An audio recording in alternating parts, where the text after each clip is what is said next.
last year, returning. Yes, sir.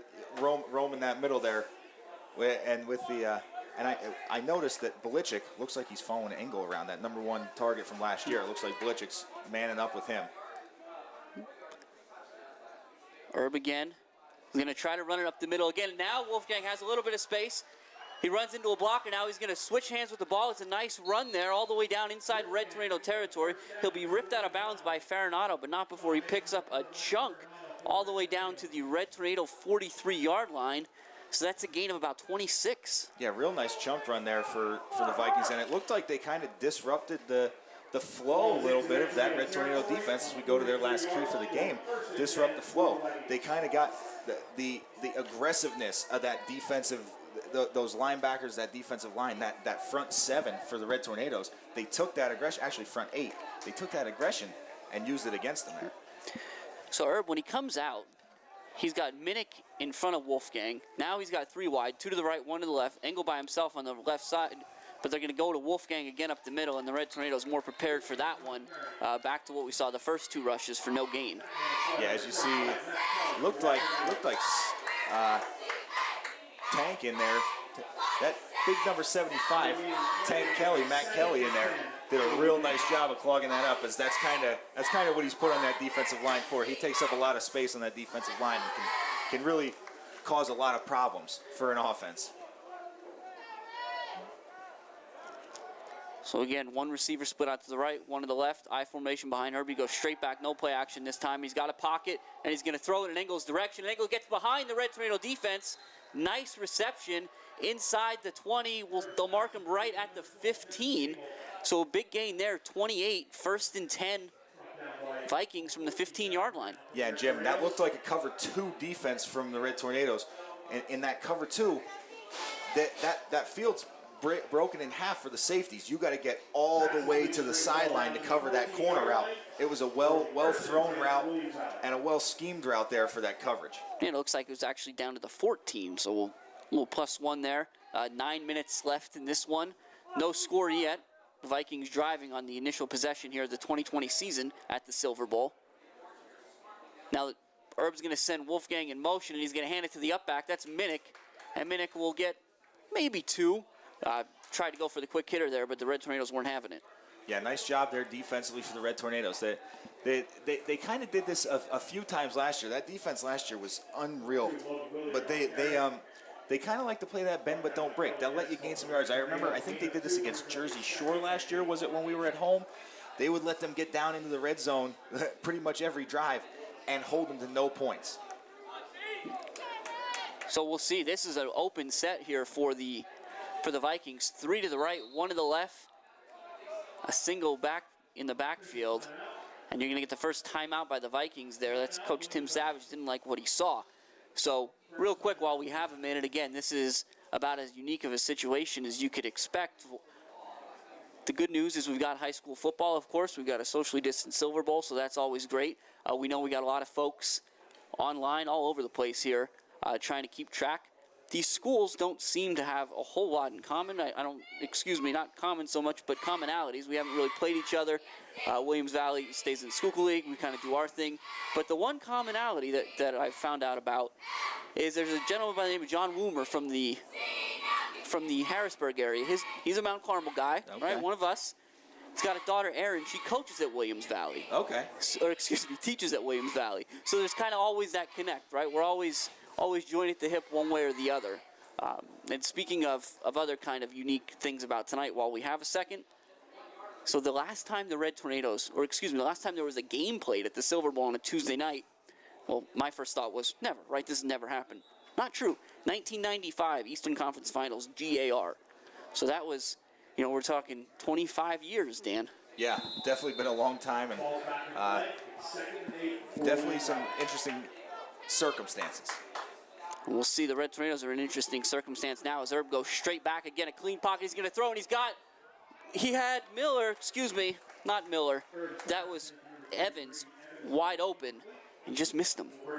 Yeah, so Jim, the Red Tornadoes catch a break. Yeah, they definitely caught a break there, and it looked like it looked like Evans was getting a little bit. If you notice, he got that foot fire going on there when he got to the back of the end zone. He was trying to find that out of bounds line, and he was trying to do a little toe drag swag there, but he couldn't pull the ball in. Yeah, that's a tough play for anybody. Yeah. But the good news again for the Red Tornadoes is it overshot, so it's 3rd and 8 from the 12. We'll see what the Vikings dial up again. Don't forget big number 12 Engel, favorite target of Herb. Herb's going to come out now. It looks like he'll have 2 to the right. It's going to be Herman and Evans again. Otherwise, it's tight. It looks like Engel to the left in tight end position. Herb goes straight back, and he's going to throw. And he threw it right at number 30 for the Red Tornadoes. That's looks like Lane Bradley does a nice job batting that down. And here we are, 4th down. A little bend but don't break so far, Dan. Real nice job there by Bradley. Good read. Good job. He playing that. It looked like he was in that linebacker spot. Got out to that hook curl zone, which is right where Herb was looking to throw it, and he got a hand in there, knocked it down. Surprising, Jim, on a big 3rd down there to start the game. Engel stayed in the block. Yeah. I was keeping an eye on him coming out, and he stayed in the block. Well, you see if there's anything to do with that this time, Dan. This time it's Herman to the right, Evans to the left, eye behind Herb again. He goes straight back. Now Engel will leak out, but he's under pressure. He's going to float in his direction, and he just missed him, just out of reach. And that'll be a turnover on down. So the first time this Red Tornado defense sees a big play this season, they rise to the occasion and can turn the Vikings away. Absolutely, Jim. And you know, I thought about it again on that 3rd down play. You know, they really wanted to keep Engel in there because I don't know if you noticed who was coming off of that edge at the defensive end. Damon Daukus, Mount Carmel's returning sack leader from last year. So we might see a little game of chess there going on, keeping Engel in because he is a talented receiver, but also a talented blocker. So now for those of you that have gotten used to watching a Coach Darrah offense, even accustomed to the shotgun double wing, there'll be no shotgun double wing this season. This is a more traditional wing tee. You see Stellar there taking snaps under center. The Red Tornadoes are tight, and it's going to be a quick handoff up the middle. Try to see. I think it was Wikoski, Jim. Yep, so we've got Daukus out. He went to the left, so it wasn't him. Owens is on the right. That seems to leave only one man. Yeah, I think it was Freed. Yep, 21. Yeah. So there you go. So that's an interesting duo there, Dan, too, right? You got your outside linebacker, turn around and hand it off to your middle linebacker. Yeah, you do. And you got your defensive end out there on the wing, too. Right. So here we go again, 2nd and 5 from about the 17-yard line. Stellar's going to send Daukus in motion to give him a pitch. He's got a nice little alley here. He puts his head down. He'll get over the 25 to pick up a 1st down, the initial one of the Red Tornado season. He'll move those chains. Nice run, Daukus. And, Jim, that's one thing that we're going to see very often, I think, in this Mount Carmel backfield offensively. A lot of contact, a lot of pads clashing because Daukus and Wikoski back there and Stellar and T.O., they all like getting it in there and cracking them pads. This time they'll pitch it the opposite side to Owens. And Owens now, he's in the alley, and now he's moving. Owens across the 40, the 50, the 40. It's a foot race. One guy can beat him. He tries to slow up and get around him. But the touchdown-saving tackle is going to be made there by number 10, Bronson Kelly, for the Vikings. But not before Owens scampers all the way down to the 29-yard line. And, Jim, that's going to be such a great combination in the backfield this year. I can't wait for the rest of the season and just the rest of this game. You got Owens, the speedster, in there, able to make those cuts, get out in the open field and break away. And you got Reed, Daukus, and Julian all ready to go right up the middle and stick it in there, put their nose in there, and hit somebody hard. 46 yards on that one for Owens. And the Red Tornadoes very quickly flip the field and are in business. Stellar under center again. Wikoski directly behind him. Daukus now coming in motion. That'll be a pitch to Daukus. He's going to put his head down. A nice play there made by number 12, Engel, stopping Daukus before he can get going. He's down to, call it the 26, 2nd and 7. Yeah, Jim, and you see, even though the lineups is a little bit different, these sweeps and everything remind me of the past few years in the shotgun wing. They're not looking to get out to the sideline. They're looking for that cutback lane, that kick out block to get up in there. Stellar under center again. And this time it's going to go straight up the middle to Wikoski. Wikoski bounces around a little bit before being stopped up and thrown down. Call it the 22, which should make for about a 3rd and 4. Yeah, Jim, you see a lot of rotation in at that other wing spot. A lot of rotation there. We've seen Owens in there. I think that was number 4. Michael Farinato just came out. I saw Garrett Verano in there. So they got a lot of options. As you said earlier, not a ton of experience, but a ton of talent. I think we got Belichick in there now on the tight end on the left side as well. Yep. And that's, Dan, we haven't even gotten started with this offensive line yet. Right.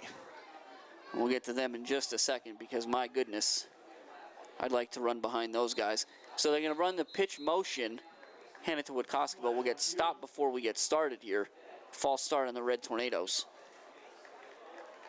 But yeah, Jim, talking about that offensive line there, you got that's where our experience is from last year. Three of those guys are returning, have started. 2 of them started pretty much every game last year. Most of them started other games, but you got Chicatano, Kelly, Nestico. Who else do we have out there? Yeah, Geary and Elliott. Yep. And they're all big boys, Jim. So now that 3rd and 4 turned into a 3rd and 9. No change for the Red Tornadoes. They're going to hand it off up the middle to Stellar to Witkowski. And he'll get you back to pretty much where the 3rd down conversion was, the attempt was. He'll pick up those 5 yards, and it's going to bring up 4th and 4. Yeah, Jim, that's one thing that we're going to see this year.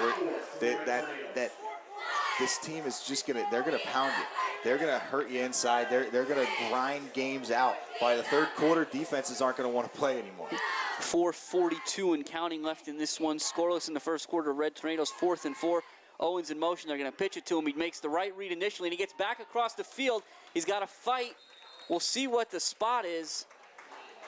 That's a 1st down Red Tornado, so huge play there. Owens does a great job picking a spot behind that big offensive line and gets just what he needed. He absolutely did, Jim. And I think, again, now that we got a chance to look at it again here, that pitch play with that cutback, there's that kick-out block, and I believe it's coming from either a pulling tackler or a pulling guard. So we're going to have to see who the big boy is, the beef, getting out in front of those running backs are.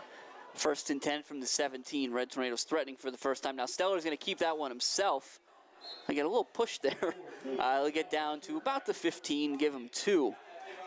Dan, one thing that I noticed there, you talked about the beef. So we've got the skill players seem to be in the back a little bit here, getting the plays calls from the sideline, taking it in. For that last play, half the offensive line didn't move off the line of scrimmage. I think this is where we live, this is where we eat. Yeah, and you're right. This is where they do all their work, and they're doing a lot of wristband stuff, social distance style. So 2nd and 8 from the 15. You finally see a wide receiver split out. That's Belichick, so keep an eye on him. Stellar's going to bring Daukus in motion. They fake the toss and try to get the quick one to Witkowski. Now, Reed's not going to go down that easy, but they did stop his forward progress fairly quickly, so it'll be 3rd and 8 from the same spot. Yeah, and Jim, we saw Belichick split out there. I like what Coach Darrett did, to give him that look and still be able to run out of it.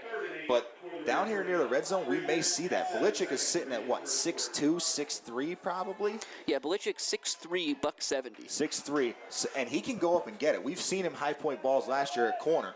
So I could see them down here in the red zone throwing it up to him. And you'll see that again here. We got Belichick split out. Owens is on that wing as well. They bring Daukus in motion. They're going to pitch it to him and let him get the edge. Now he's got one guy to beat. And Daukus is around the corner, and he's in for the initial touchdown of the Red Tornado season. That's a 15-yard run by number 29, the senior captain, Damon Daukus. And Jim, on that one, these guys, they like making a fool out of me sometimes up here, Jim. I keep talking about that cutback lane, that kick-out block. That time, and it could just be a read for the offensive line. That time, it was a seal on the edge with that split guy out. Belichick did a nice job running his guy off, and Daukus had free reign. He only had to make one guy miss, and he was able to do it, so great job there all around. Stellar's on for the kick. Verano's going to hold. So we wait the snap. It's a good snap. He gets the hold down. The kick is up, and it is good. And so with 2:42 left in the initial quarter here, the 1st quarter, the Red Tornadoes are on top of the visiting Williams Valley Vikings 7-0. And again, we talked about a lot of different stuff going on today, Dan. Very interesting time to be here. So a lot of you are watching from home, from wherever you may be, enjoying yourself. and we just want to give a big shout out, first of all, of course, to Academy Sports Center, tonight's sponsor. They're a big part of what makes this happen. And then you hear Dan and I's voice. We're here, right? We get to come in. This is really all made happen by the WKMC TV staff. Dave McPhee and Gary Tresker, of course, from a leadership standpoint. But on the cameras, we got Sammy Zatney, Jake Evans, Orville Fesniak. The master controller is Corninas. Photographers, Jaylee Gonzalez. So big shout out to all those kids giving up their Tuesday nights to come down here and help put on this production so we can be compliant, we can do everything we need to do, and we can also enjoy some high school football in the state of Pennsylvania. Yeah, Jim, we've been talking about it for weeks, how happy we are to finally have some football back. A little bit of normalcy in this crazy, crazy world we're living in right now. I love it. I'm super happy to be back. So we've got Stellar kicking off again. So it'll be another nice kick, and that's a bomb. That's not going to have to slide by anybody. That's going to go over their head. It'll bounce it about the 2 into the end zone for a touchback. So 2 kicks and 2 touchbacks. Not a bad start to the season for your quarterback. Yeah, Jim, and that's the thing, too. He plays quarterback. He kicks extra points. He kicks off. And it looks like, along with moving into that quarterback spot, taking on that role of running the offense and moving into a full-time linebacker spot, learning the defense, looks like he also beefed up a little bit, put a little bit of extra strength in that leg there. Because, like you said, 2 for 2 on touchbacks to start the year. That's a good start. 1st and 10 from the 20, Herb under center. He brings Evans in motion. Oh, and he puts the ball on the ground. He has a little problem with the exchange there. He's able to pick it up, and he's under pressure immediately. That time it looks like Elliott. I see Bradley in there. A lot of Red Tornadoes playing Johnny on the spot there. It'll be a loss of 2. Yeah, and Jim, again, I mean, I know these Williams Valley guys, they're Schuylkill League guys, they're tough, but I'd be a little nervous coming out there, and I see Matt Kelly, I see Aaron Elliott, I see Nick Nestico out there lining up over top of me, Matt Chicatano. Twins to the right, and they're going to try to use a little misdirection to hand it off up the middle. They handed it to Minnick, and it goes nowhere. Again, nothing going on up the middle, really, as Kelly and Elliott come off the field, taking a well-deserved rest here. It'll be 3rd and about 12. And, Jim, it looks like they're almost going into a speed rush set here. 3rd and long, or 1st and 2nd down, you keep the beef in there, and then you sub in Daukus again, last year's leader in sacks, for more of a speed rush type game. Nick Nestico and Matt Chicatano are your 2 defensive tackles there. Again, then you've got Timko and Daukus on the ends. And Herb's going to throw. He's under pressure immediately. Timko read the screen beautifully. Was never any doubt. All over Minnick. And that's going to bring up 4th down. And that's a perfect job there by Timko at that defensive end spot.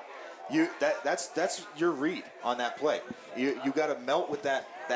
You go in there for the sack, and as soon as somebody crosses your face, you're in coverage on that. He did a great job breaking down, staying with that screen. Herb didn't have anywhere to throw the ball. Engel will be doing the punting to Verano and Farinato back there. It's going to be Farinato will take it about the 44, put a foot in the ground. He's going to try to get upfield. Good tackle there made by number 16 for the Vikings. That's going to be Tristan Gillard. But it'll be 1st and 10 Red Tornadoes in plus territory right there. It looks like they'll be marked just short of the 45 by about the nose of the football. Jim, that's a great way of, starting the game. You bend but don't break on the first drive, and then you come out. They go negative yards, 3 and out. After a score, feels like a little bit of that old mold, that momentum coming over to the Red Tornado sideline here. Looks like Michael Keir goes in there as well for the Red Tornadoes, number 76. And again, talk about big kid, 6'4", 245. Wow. Mount Carmel will stay tight. Owens in motion. It's going to be the pitch out the left side. He's got to try to get the corner. He does a nice job to cut back upfield. There is a flag in the backfield, so we'll see. As it stands, Owens picked up about 5 down to the 40, but that's a hold against the Red Tornadoes. Yeah, Jim, that's the only downside at this level of the game, because there's no preseason scrimmage. Not a whole lot of practice and stuff like that. You've been seeing this in the NFL too, without having a preseason. A lot of kinks that need to be worked out. holding, all that stuff, staying inside the letters or inside the shoulders on the blocks and everything. That's stuff you normally focus on when you're in film session after your scrimmages. Yeah, I watched Saints Raiders last night on Monday Night, Dan, and I think there was a sequence where there was like 4 or 5 penalties in a row. So you're right; it's a great point. Yeah. A lot of this is just lack of, of prep, really. Yeah, no reps. It'll be 1st and 23 from the 42. Steller's going to throw it for the first time. He throws in the direction of Belichick. It's a little high. It'll go through his hands and fall incomplete. 57.1 left in the first quarter here at the Silver Bowl. The Red Tornadoes on top of the Williams Valley Vikings. 7-0 courtesy of a 15-yard run by senior Damon Daukus. Yeah, Jim, again, a nice job there by Coach Dara. Not asking too much of Stellar right now. We're not asking him to throw a deep fade or anything like that to Belichick. Just a short throw, get yourself in rhythm. Didn't work out. So they'll go right back to it. They're going to sweep to Daukus. That's the touchdown play. He gets off the right side. He's going to run through an arm tackle, be pushed out by Engel, but not before he gets back to the original line of scrimmage, right at the 45. So that's going to bring up 3rd and 10. And Jim, Daukus as the fullback for the past 2 seasons now, being more of an exclusive running back, he still has to block, but he can put that shoulder down. But it looks like Daukus must have been doing some footwork drills, doing some agility ladders. He looks quicker this year. Yeah, and he's got a nose for the end zone too. I mean, we talk about what went on last year with some of those backs and everything. Daukus had 5 touchdowns either on the ground or through the air, so he's no stranger. And there's the same toss. Owens to the left side. He's going to try to get out. So nowhere to go there. He does his best to stay on his feet, and he won't ultimately fall on the go down. But there's another hold against the Red Tornadoes. So this 3rd and 10. But we'll see here where they stop it. If the Vikings are going to accept that or not. They might do well to decline it. Yeah, and it looks like they are, Jim.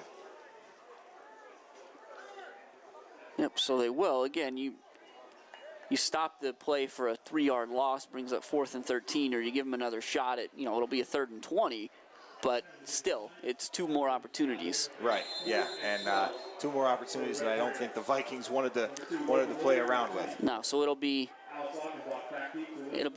Minnick and Achenbach back deep. Stellar will be doing the punting as well. Again, Jack Chapman did most of that last year, but Stellar got his fair share, so it's a good snap. It's a spiral punt. It's going to be bouncing around the 25. It'll get inside the 20. We'll see. Looks like number 11. That's Cole Spears for the Red Tornadoes. Is going to down that right at it looks like about the 17-yard line, so not too far from where the Vikings decided to chalk it up last time. No, and that's a good job there by Stellar. He didn't want to get, as we talked about, his leg got a little bit stronger this year. He didn't want to get too much into it and end up with a touchback. So, but just a little pooch punt, got it to roll down there inside the 20. And I think if you're looking at like NFL stats, that'll count as in the red zone. You know what I mean? So that's a good move for Stellar there. Good start on his first punt as well. That's that coffin corner. Yeah. So Herb under center, 2 to the right, Engel by himself to the left, like Dan pointed out. Belichick one-on-one out here. Herb's going to go straight back, and he's only looking at Belichick. Now he goes the other side. They had a nice screen set up. Stellar had a chance. Now here comes the cavalry. They'll stop him right at the 25, so it'll be a pickup of about 8. That's number 1, Hunter Wolfgang out there. So it's a well-designed play, but the Red Tornadoes stay home just enough to stop it before it breaks big. Yeah, not as much of a screen almost, Jim, but a nice little flood pass. Yeah, and that flood pass is going to be the end of the first quarter. So we've played one here at the Silver Bowl, 1 quarter, and the Red Tornadoes are on top of the visiting Williams Valley Vikings, 7-0.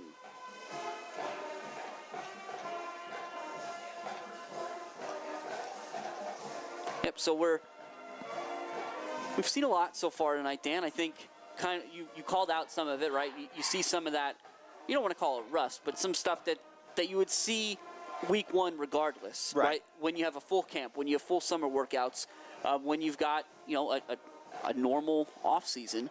Not to mention, we talked about it before, the Red Tornadoes with all the turnover, had a huge senior class last year, a lot of talented underclassmen now getting some serious reps. But overall, I think if you're Coach Dara, you're pretty pleased.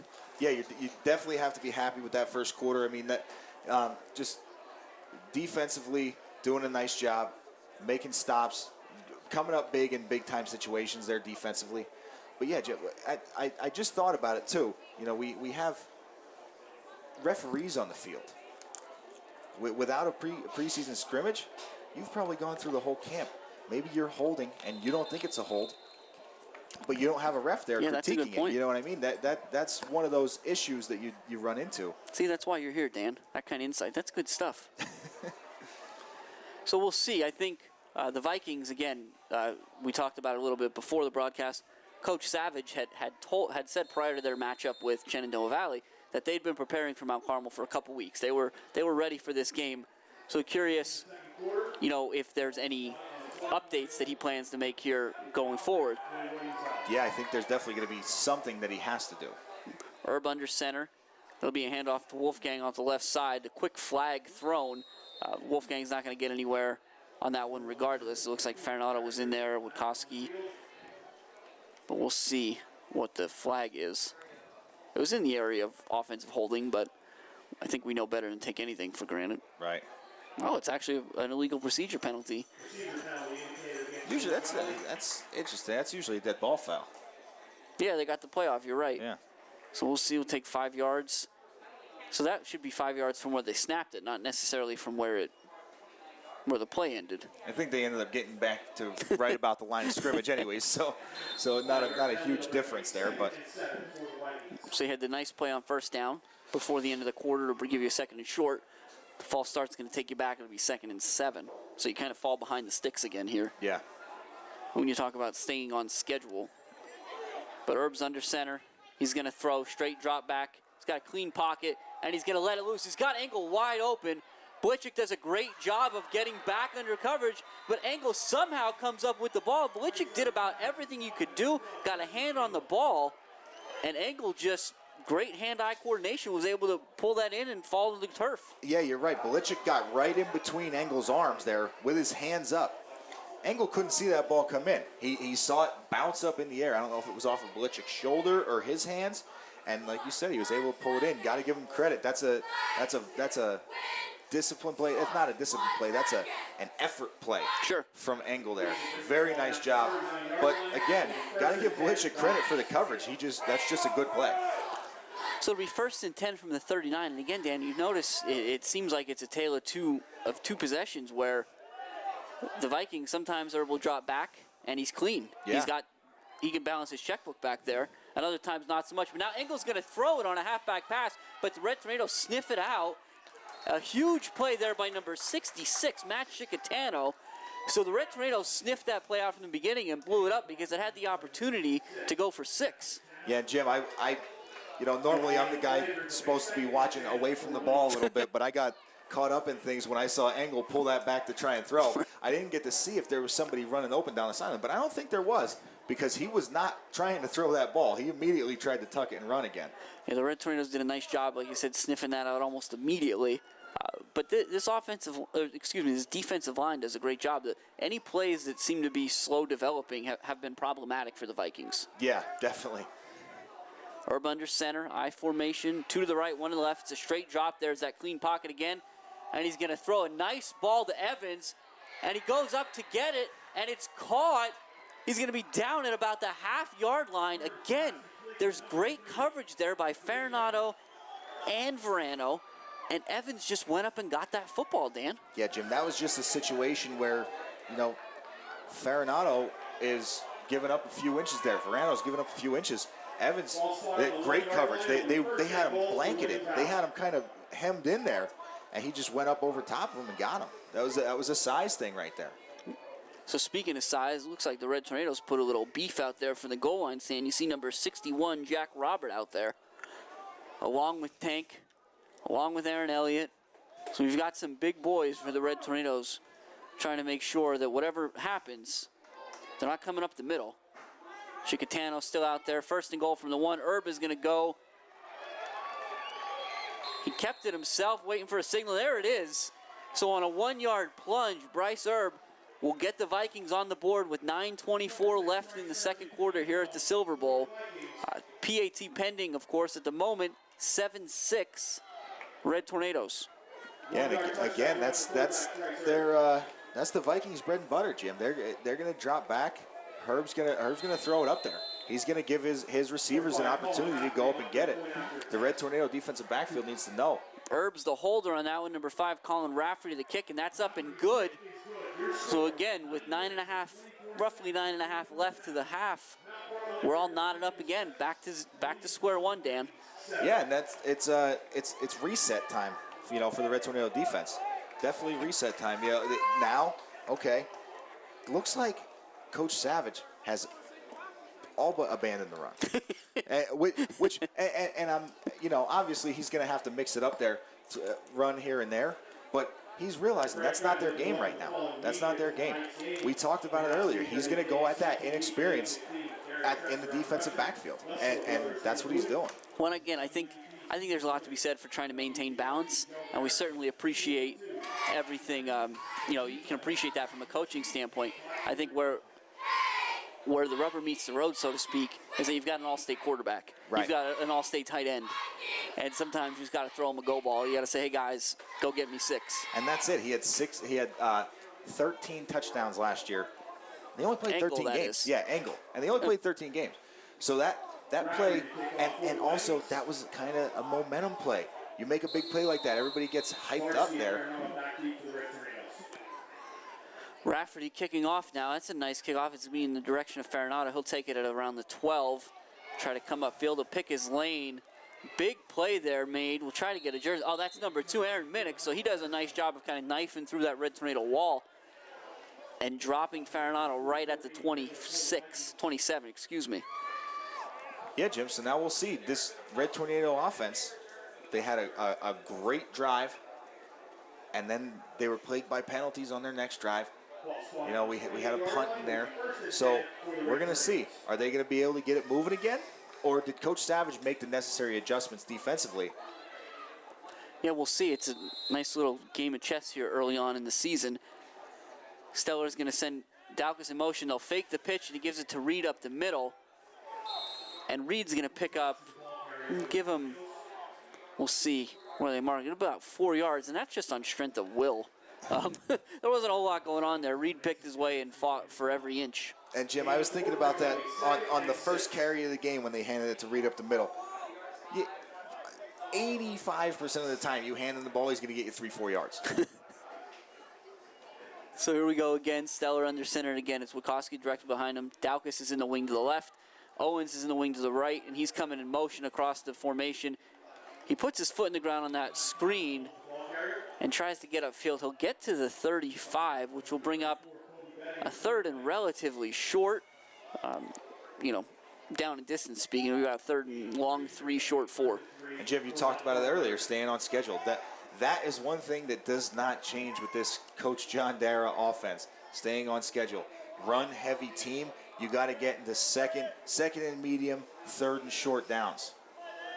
So here we go. Big play for the Red Tornadoes. You want to at least be able to pick up a first down in response. Daukus goes in motion. There's a little confusion in the backfield there.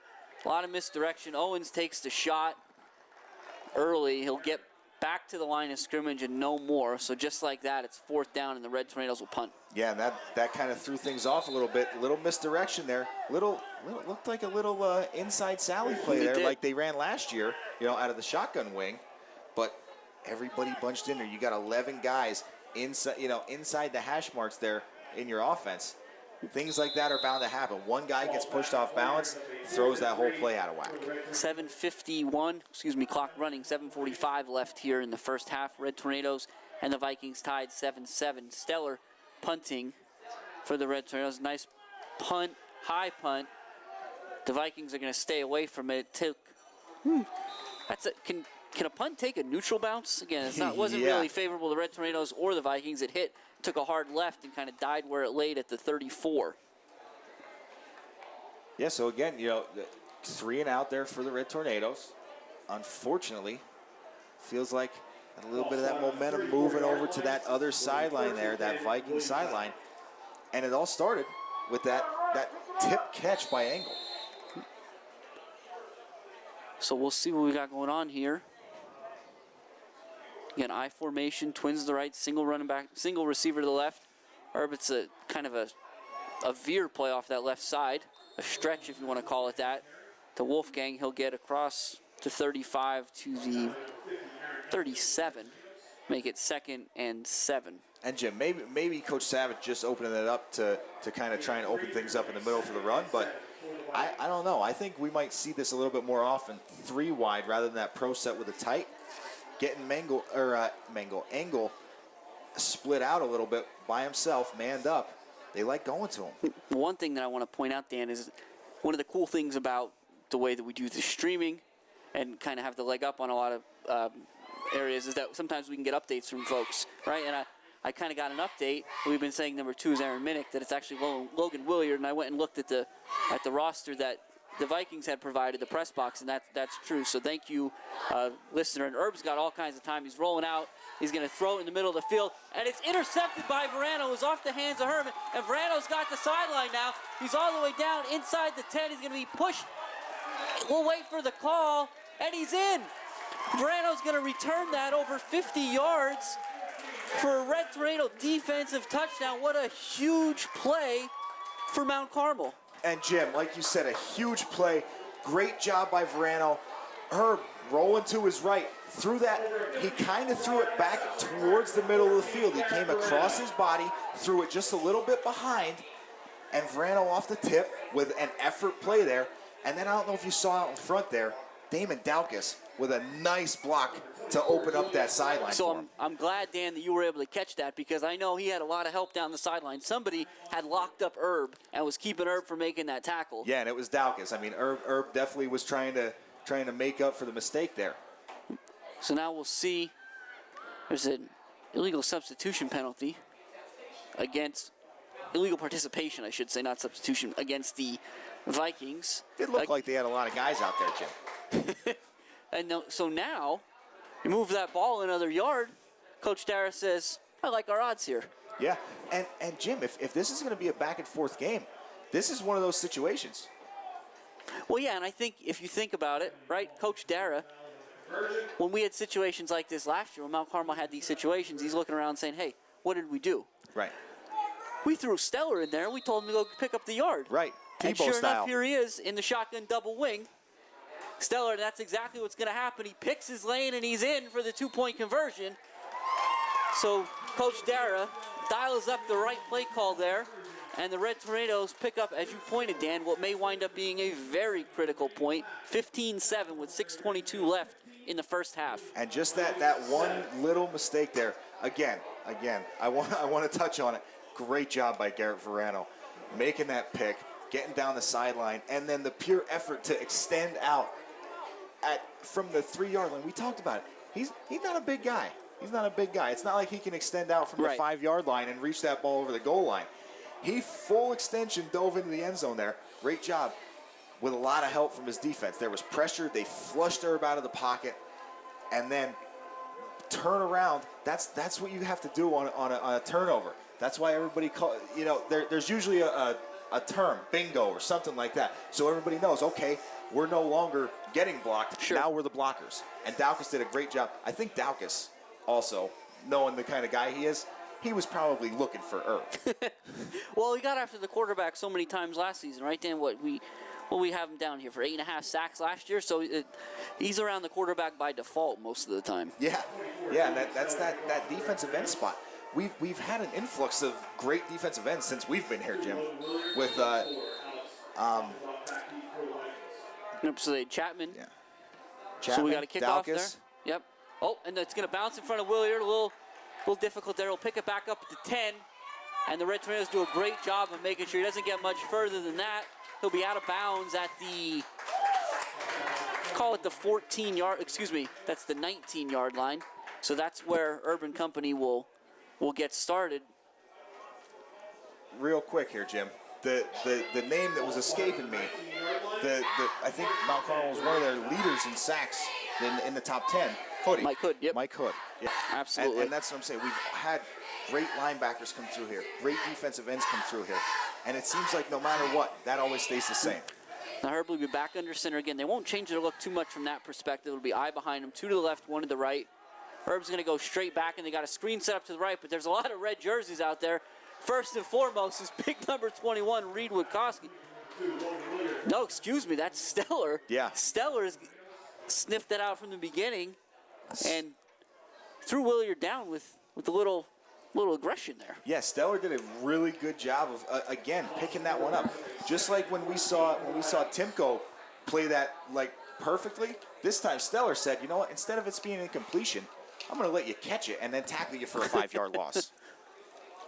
So it's 2nd and 15 now after that loss. Again, we're approaching 5.5 left here in the first half.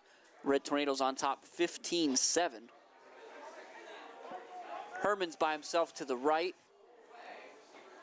Herb is going to be that handoff to the right side, that stretch. Wolfgang, he slips, tried to get the corner. 76, Michael Kier. Again, we talked about some big boys the Red Tornadoes have. Kier's certainly one of them. He's in pursuit. Got just enough of Wolfgang to trip him up. Yeah, Jim, we've got some big boys height-wise. We've got some big boys weight-wise. We've got some both. But Kier, I'll tell you what, he's one of them. Him and Chicatano in there. They look like they could run with the. They probably get told they have to run with the skill guys in practice and stuff like that during conditioning because they're well-built kids and they're quick. 3rd and 12.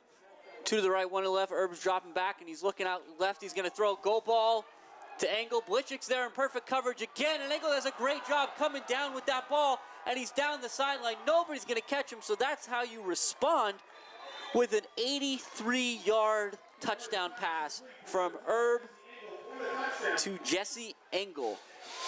And Jim, you know, that's one of those situations we're gonna. I think if you follow Williams Valley, you are going to hear that connection very often this year. Herb to Engel, Herb to Engel, Herb to Engel. You're going to hear it a lot as we have tonight. Well, Dan, you called it out. I mean, last season Engel had 40 catches, 803 yards, and 13 touchdowns. Yeah, and what was it? He had multiple guys with 700-plus receiving yards, 3 receivers with 700-plus yards, and 8 touchdowns. So Herb spreads it around, but this year he's going back to his favorite target. And so the Vikings, not to be outdone, decide they'll go for 2 as well. Herb under center, he's going to throw it, and he's got Engel again, and it's just over his hand. So now that conversation we had earlier, Dan, stretches a little bit more. It's not 1 point now, it's 2. As the Red Tornadoes are able to kind of snuff out that 2-point conversion attempt, it's 15-13 Mount Carmel. Which is a nice job there. And again, Herb was going back to Engel. Like you said, we're going to hear it a lot. But you're right, Coach Savage seems like he's a risk-taking guy. He likes throwing the ball. He likes being aggressive. Sure. With on both sides of the ball. It looked like they've been bringing some stunts up the middle on defense as well to try and really mess with this Red Tornado offense. But we'll see if that 2 points comes into play later. Yeah, and you talk about Coach Savage being aggressive. I mean, it's served him well, right? District champs last year. In some of the pre-work, I saw Coach Savage was the Sands Ford T102 Coach of the Year last year. Wow. So certainly a lot going on, a lot going well over in Williams Valley. And it's exciting that, we get a chance to see a team tonight and some players in Urban Engel and others that we wouldn't see otherwise. Yeah, definitely exciting, but also a challenge. Sure. Rafferty's kick is going to be taken by Farinato this time at about the 17, and once again he's picking his lane, and that time he's got a little space up the middle. He'll get across the 40, so great starting field position for the Red Tornadoes. Be 1st and 10 at the 41, 4:25 left in the opening half. Yeah, that's a good job there by Farinato. He talked. I talk about it every year, Jim, and I'm going to bring it up again. He was waiting to pick his lane there. And then he got up in that briar patch. When he gets, that's the whole thing. You're going to get pricked by the thorns when you get up in that briar patch. But he did a good job getting through that first wave and getting the Red Tornadoes good starting field position. Stellar under center. Again, we talk a lot about the changes. Number 58, Kellen Geary, the center, responsible for making sure all those transfers go well. And Reed, my goodness, I thought the play ended about 3 seconds ago, but he kept driving, kept pressing, turned a gain of a yard or 2 into, oh my goodness, we'll give him 6 on that one. It'll be 2nd and 4. Yeah, and Jim, I bet you Reed had a conversation with the refs at the toss earlier on in the game and said, hey, listen, you don't be quick with that whistle, because I don't stop. My legs don't stop moving, and I don't stop easily. Daukus in motion. Steller's going to throw. He's rolling out. He had Owens open. Owens was right at the sticks. But this falls into one of those fun things where if you look at where the officials are, the official closer to him was a little more favorable than the official on the far side. So it'll be short of the first down by about a foot.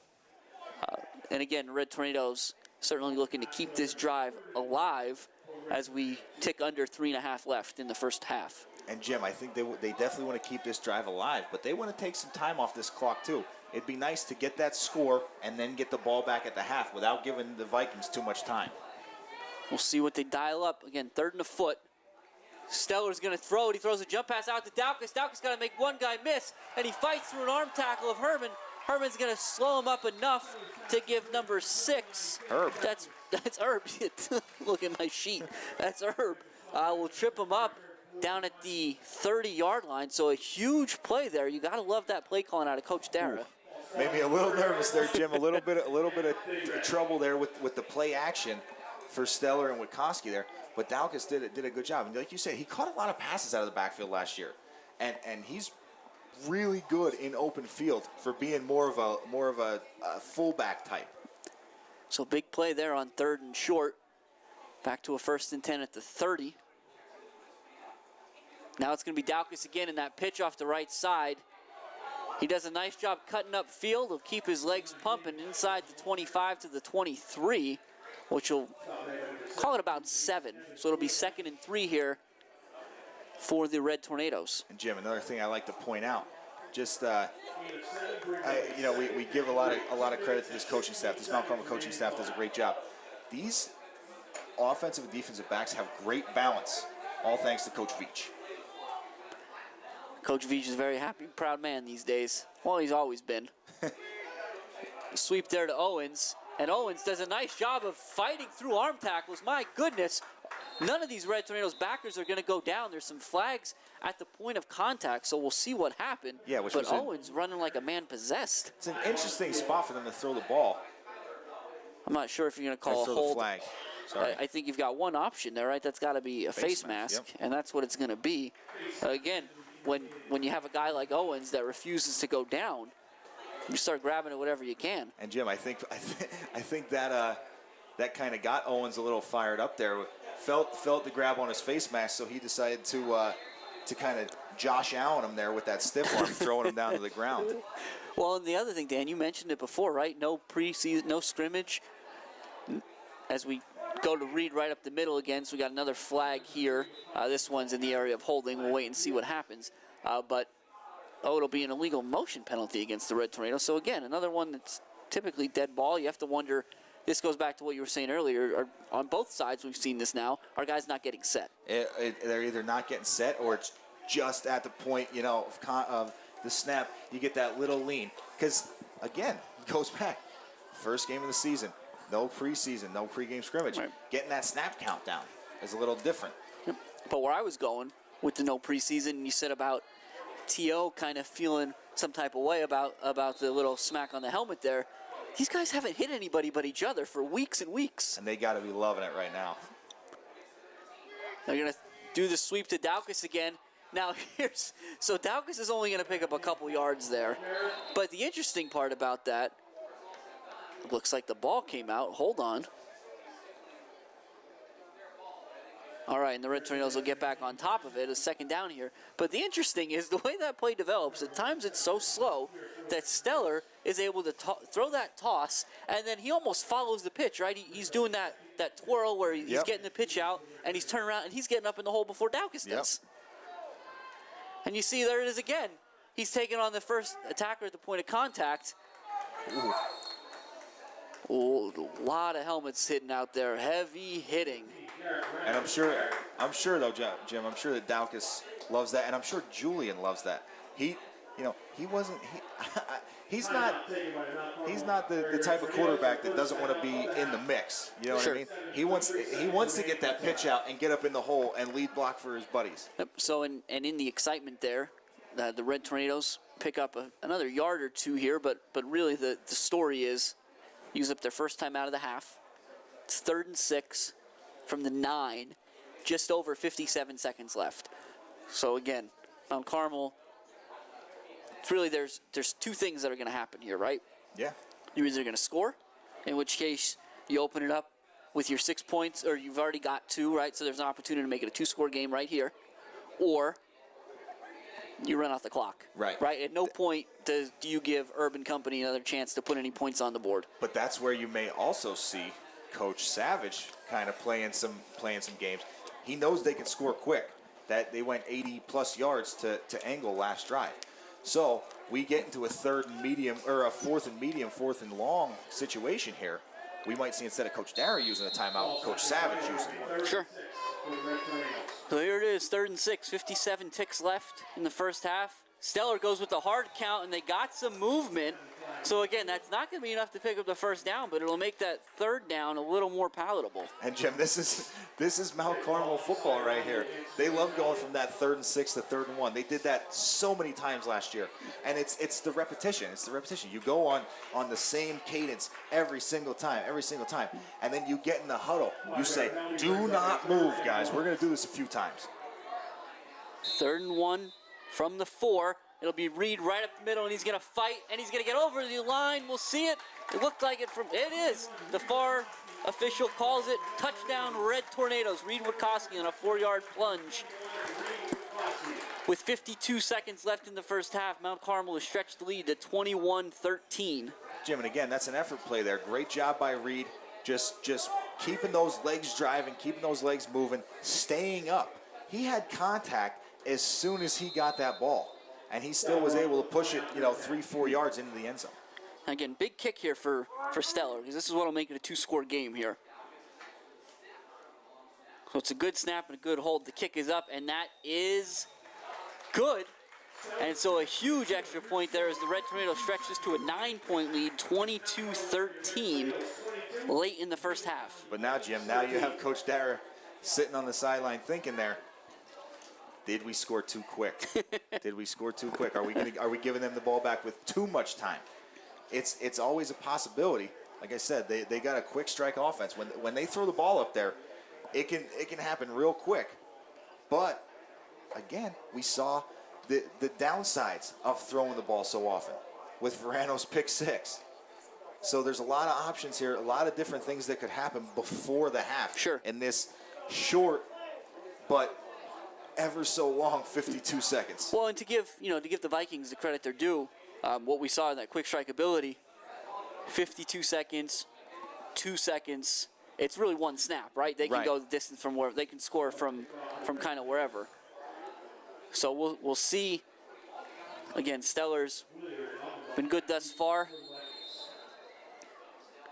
We'll get another kickoff here, and that's going to go over the head of Williard again, and that's going to not get into the end zone, but luckily Williard did the smart thing, picked up the ball while standing in the end zone, which will generate that touchback. Yeah, and that's one of those things that an intelligent football player knows. So good job by Williard, because wow, what a kick there by Stellar. That's exactly what you want. You hope that they just think, oh, it's going to go into the end zone, and it stops there on the goal line, and and they don't notice it. But Williard, again, did the right job, did the right thing, picked it up in the end zone. Now they're taking the ball to 20 instead of the 5. So now this is the fifth drive for the Vikings that started at their 20 or sooner. So an interesting motion there to Williard, and he's going to pick up a first down. So that was kind of a fake toss inside Sally in some respects, because it was an inside handoff almost into like the veer hole. Yeah, Jim, you know what we call that? We call that the rock and roll trap. The rock and roll. Yeah, rock and roll. He's playing the guitar there. Now Herb's going to spike it. So 41 and a half seconds left here at the Silver Bowl in the first half. So it's going to be 2nd and 10. Again. Oh yeah, with the first down. First down time clock to set stopped. the chains. Yep. Instead of using a whole timeout. That's good planning there by Coach Savage. That's the only way that the Vikings are going to be able to move the ball on the ground, I think, Jim. They need that counter play going on. So tight here. The Vikings look tight. The two receivers to the right are fairly close. Herb's going to roll out. He's got a personal protector there in Wolfgang, and now he's going to move. He's going to shake off Witkowski, and he's going to get up the sideline out of bounds. Red Tornadoes do a good job of laying off the big man. He'll pick up another first down to the 45, but again, out of bounds, clock stopped, 33 left here. Yeah, Jim, nice job there again. Like you said, by Herb getting out of bounds, getting around Witkowski there. It looked like he got a little tied up, maybe a little grab of the jersey there, but they didn't see it. So it's legal if the refs don't see it. Well, that's overall. I mean, that's an interesting play call, right? Because you're kind of rolling to the short side of the field. Yeah. All your receivers are going to the short side of the field. At some point, Herb's got to make a choice, and there he put his foot in the ground, got upfield, and it was the right one. For sure. He's going to throw it again. Again, good protection. Now he's Williard out in the flat. He overthrows him. That was Bradley in good coverage there. Yeah, again, a really nice job by Bradley, just getting into his spot, finding the guy that's supposed to be in his zone. He's keeping his head on a swivel. He's knowing where they're coming from. All right, these guys behind me are going deep. The safety in the corner have them. Who else do I have to pick up? And that's a nice job just kind of reading that and being close enough to force Herb to just kind of throw that one away almost. I'd be curious to see. So the Red Tornadoes sniffed it out early before, but don't put it past Coach Savage to try to sneak Engel in the backfield again to let him show off his arm. And he's in the tight end spot here. But he's going to go straight down the field again. They got a screen set up. It looked like Herb overthrows Engel. Again, that was tough. It looked like Herb had some options there. The screen was coming together. But he opted to take a shot with Engel. And Jim, on this drive, I mean, the thing that makes Herb a all-state quarterback is the fact that he can go through his progression and do things. But it looks like anytime Engel's out in the pass pattern, that's his first read. Sure. Yep. Which totally understandable. Again, Engel, 13 touchdowns last year. How many catches was it? He had 80. 80 for 40 for 800 yards. Yeah, so, 80 catches. Yeah, but still, that's absolutely his favorite target, Mr. Reliable. So 3rd and 10, 23 left. It's a draw play to Wolfgang, and the Red Tornadoes are ready for a huge play by Timko. He'll drag him down inbound, so we'll see what Coach Savage does. The clock continues to run. We're under 10 seconds now. So you may see him take this timeout, give him guys one shot here to throw this to the end zone. And that's what it's going to be. So the clock will technically hit zeros here, but the timeout, we could see it clear as day, was called in early. Yeah. So again, it's 4th down, right? You've only got one shot here anyway. So why not make sure you certainly don't have to give the ball back to the Red Tornadoes? That's true. And Jim, I thought about it. I considered it. I don't know if you saw me up here acting like a clown. I was hoping Coach Dara would call the timeout there, but I think he's pretty. He was probably thinking ahead, as you were, that gives Savage more time to draw up a play to throw one deep. Yep. And so this is interesting, right? So we've got 3 seconds left in the first half. It's 4th and 10. For the Vikings from the 47. They trail the from their own 47. They trail the Red Tornadoes 22-13, but again, have shown their ability to win go balls. Yeah. But we've also seen the Red Tornado defensive backfield come up big as well with Verano with the interception return for a touchdown. Correct. Now, Jim, we are going to see the prevent from the Red Tornadoes, but the only thing that makes me nervous about the prevent, Jim, a lot of the times you hear it, the only thing it does is prevent you from winning. Well, when we need these defense to tackle, clean tackles. Yep. So Herb's in the gun. He's got a personal protector to his left. That's going to be Wolfgang. He's got 2 receivers to the right, 2 to the left.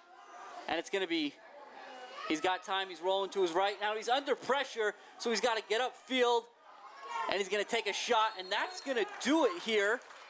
The first half of the first game of a pandemic-shortened season comes and goes and ends with the Red Tornadoes on top of the visiting Williams Valley Vikings, 22-13. We will be back after half with stats as well as a little more analysis. But while we wait, you can enjoy this musical stylings of the Mount Carmel Area Big Red Band. Performance by the Mount Carmel Area Cheerleaders.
Ladies and gentlemen, now entering the field to present their 2020 show is the Mount Carmel Area High School Big Red Band.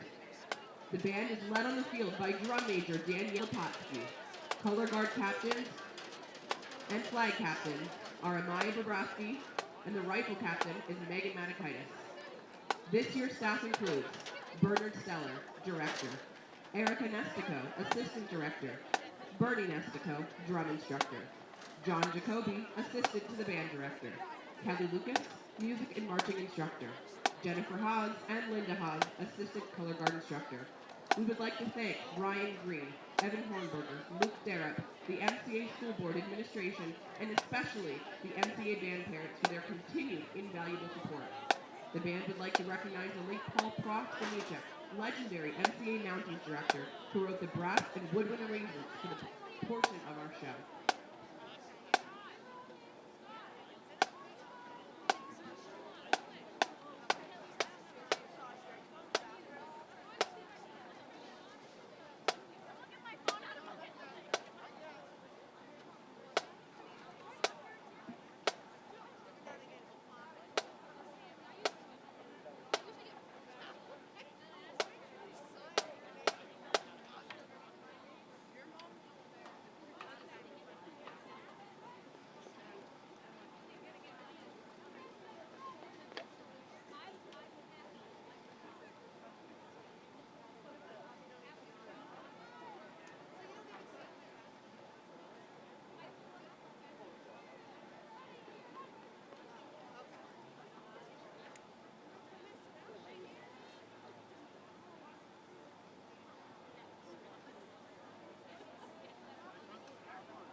And now we invite you to sit back and enjoy the 2020 edition of the Mount Carmel Area High School Big Red Band.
Hey, welcome back to the Silver Bowl for getting ready for the second half of action here in the season opener. The Red Tornadoes thus far on top of the visiting Williams Valley Vikings by a score of 22-13. So thanks to Jose Gonzalez from the sideline. Dan, we've got some stats to share with the good people. So go ahead and let us know where we stand. Yeah, Jim, we'll start with the home team here, our home Red Tornadoes. Right now, obviously, we saw the trend, run-heavy team. 21 carries in the first half, 139 yards, 2 of 3 passing for 23 yards, 7 total first downs, and 22 points on the board. Then we go over to the Williams Valley side. 15 carries for 73 yards, 6 of 15 for 196 yards, and 8 first downs, and 13 points on the board. Okay. So how does that kind of translate to what you expected to see, when we got started tonight? Well, we'll look back here. I honestly think that Mount Carmel did a really good job on all of their keys. They're currently winning the turnover battle, 1-0. They've built their brand. This is going to be a run-heavy, defense-oriented team. They're going to hit hard. This is a hard-nosed Coal Region football team. So they've kind of built their brand already. We all know what to expect out of this team coming into the second half. And location. They aren't giving Williams Valley short fields to play with. Stellar, like you said, he had a punt down inside the 20, 3 touchbacks, I believe. Yeah. 3 touchbacks out of 4 kickoffs. Yep. So they're putting them deep into their own territory, making them work, 80-plus yards. And for Williams Valley, we'll say the keys for Williams Valley has done a lot of good things, but for this one, we're going to say they've disrupted the flow. We're going to give them a check mark next to that one. Yeah, I agree with that. Yeah, because they've done a nice job of kind of, stopping Mount Carmel's momentum. They get moving, and then, now grant you, the Red Tornadoes have done it to themselves a little bit. Sure. We get a 6-yard gain and then a 10-yard holding penalty. To lose 12, because it's 2 yards behind the line. Well, you don't hold a guy that's not putting up a heck of a fight in the trenches. So exactly. So the Williams Valley defense is working hard to stop this offense, but the Red Tornado defense is doing a good job. We need to see maybe another turnover for the Red Tornadoes. They need to go up there and get the ball when Herb throws it up. Yeah, because that's kind of the interesting thing, right? We talk about how this works out, and we have the keys before the game, and really, the reason that at this point the Vikings aren't getting a check on value each possession is because Verano made a heck of a play on a tipped ball, right? And that's sometimes how the games go. So it's like we talked about kind of in the break. It's a heck of a football game so far. It's been a lot of fun. Thus far, Red Tornadoes catching a couple more breaks. It is, Jim, and I wanted to look at it now. Granted, we don't have the time of possession, but we have Mount Carmel 21 rushing attempts. 3 passing attempts, yep. 24 plays. The Williams Valley, 15 rushing attempts, 15 passing attempts, 30 plays. It's very, very even. 8 first downs to 7 first downs, a 9-point game. So 2 possessions, a huge touchdown and 2-point conversion. The difference right now for the Red Tornadoes. So as we get ready to get started here in the third quarter, it'll be Rafferty kicking off again for the Vikings. For the Red Tornadoes, look like Farinato and number 18, Jacob Zarski, back deep receiving the kicks. It's the first time Zarski's been back there tonight. We'll see. This one is going to be in Farinato's direction. He'll take it. He'll put it on the turf there at the 12. He scoops it back up, and sometimes this works in your favor.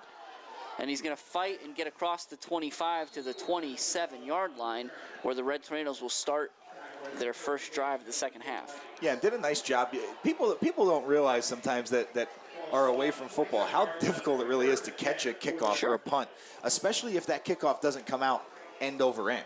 It comes out watermelon style or whatever you want to call it, like a knuckleball. It's hard to get your hands on it. So good job by Farinato recovering and getting what he can get on that.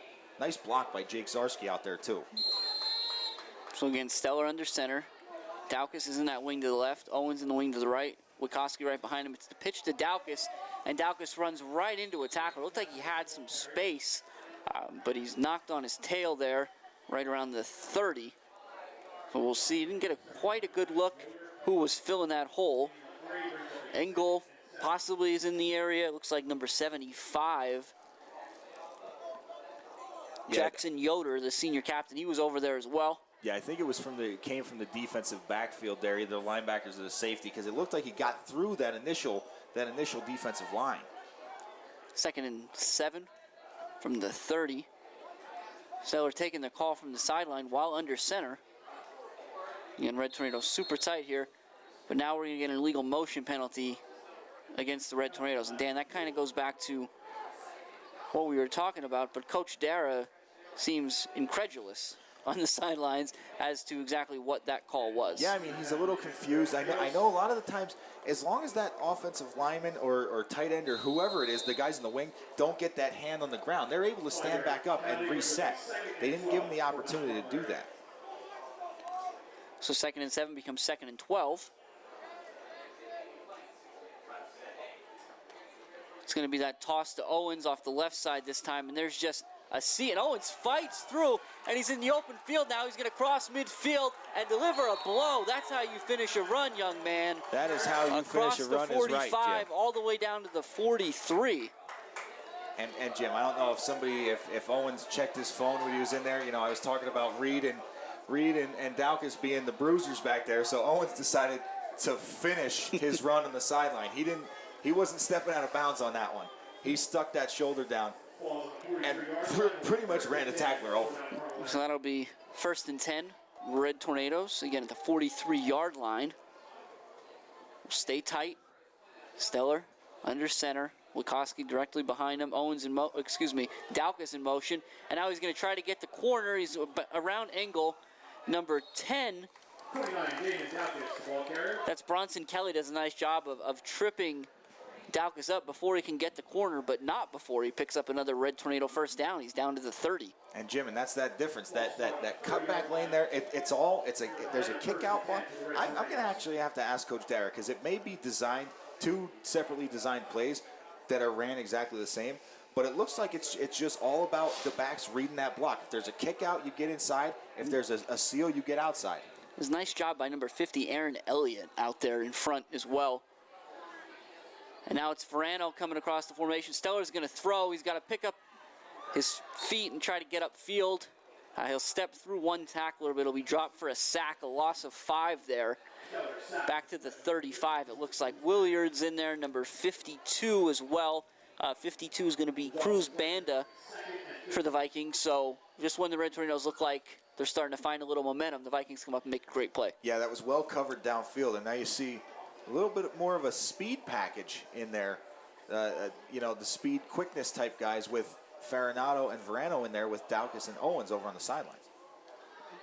Stellar's going to bring Farinato in motion. He's going to pitch it to him, and he's going to try to get upfield. Nice tackle made there by number 64. 64 is Ezzy Height. And Dan, you talked about this before. That's a nice job of that young man. I don't know that he's necessarily a defensive end by trade, but when you get that kick out and he's got to force him back inside. Yeah, and that's your goal as a defensive end. You do not want to give up that outside release, because there's only one guy to beat when you get on the outside. You want to send them back in towards your linebackers, towards your defensive linemen. So that was a nice job there. So 3rd and 13. Verano in motion this time. They're going to hand it up the middle to Wikoski, and Wikoski's going to run through some tackles, lower his shoulder. He's down into the 15, inside the 15. They'll mark him about a foot inside for a big Red Tornado first down. And Dan, that was, no sooner did I didn't even get to verbalize that I had the thought that unfortunately this offense isn't necessarily built for 3rd and long. But of course, you can just hand it to Reed up the middle, and right. I guess the down and distance doesn't matter. And Jim, this is the situation. The 2 big runs on this drive so far have been ones that we didn't think were going to happen. Sure. Owens breaking through the line back here, and now Wikoski getting through that pile. It's Reed again up the middle. Looks like the keeper. Excuse me. Thank you, Dan. Yeah, that's Stellar kept that one himself. A little ball fake there. Yeah. But again, that's a lot of action. We had Dowkus going in motion. Reed went through, and Stellar followed him. Yeah, it was a nice job there by Stellar. I don't know if it was by design or if he missed the handoff or whatever it was, but good job of picking anything up on that. Owens and Dowkus are back in on the wing. Blichik at one of the tights. And this is going to be the pitch to Owens. Owens has some red in front of him. Now he's got the corner. Now it's a foot race, and he's going to be in from 11 yards out. T.O. will stretch that Red Tornado lead for the time being to 28-13 with 7:56 left here in the third quarter. And Jim, that's a huge play there by T.O. And the Red Tornadoes coming out of the half with a little pep in their step offensively. Sure. Jim, seems like they found their groove so far. Stellar on again. It's at 15 now. All right, this will stretch it to 16. Still just at the tail end of a two-possession game. It's a little high snap. Verano does a nice job getting it down, and Stellar puts it through.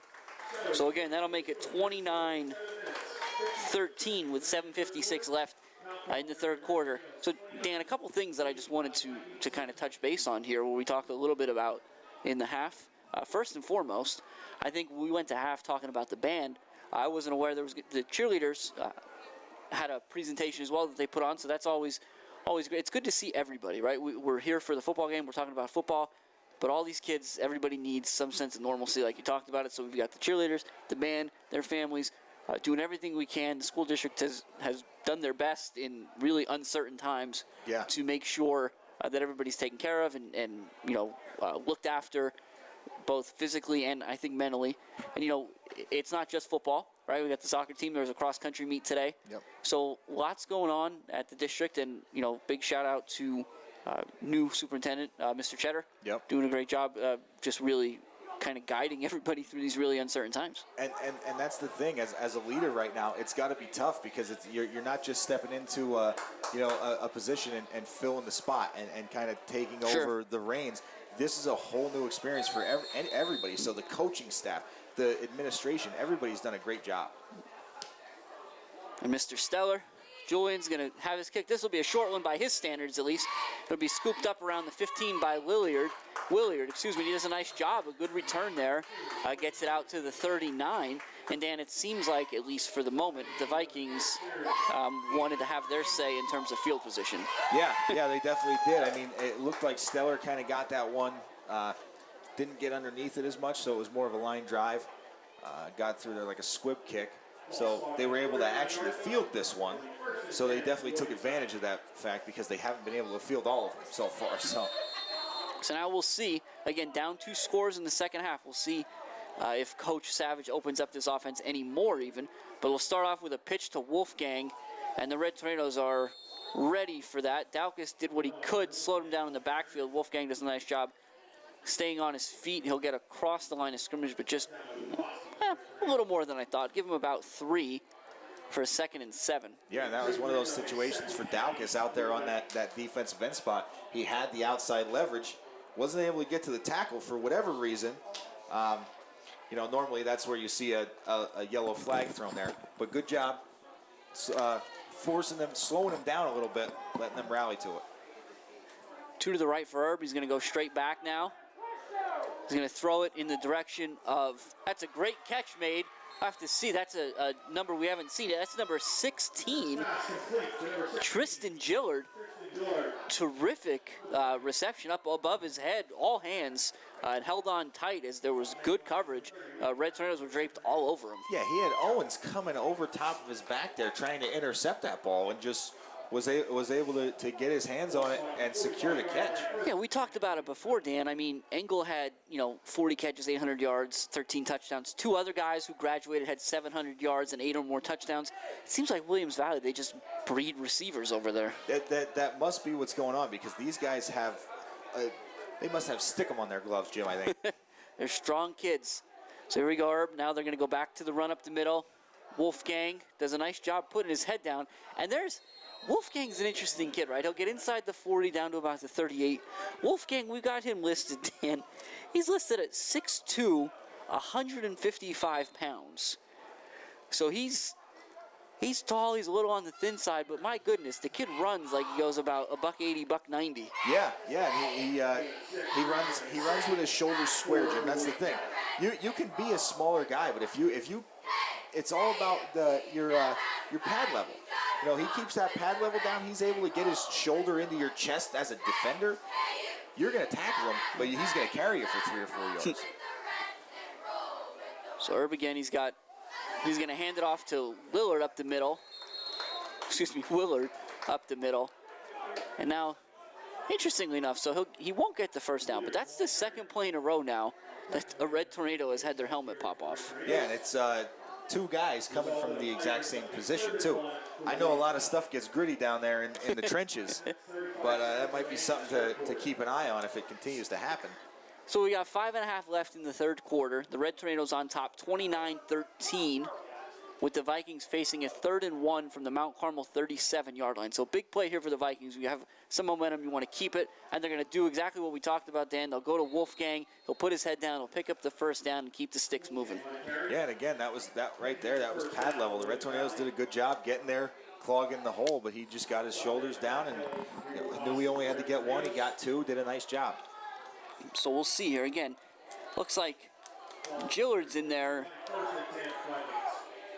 as the third receiver. So it's Gillard, Evans, Engels out as the tight end.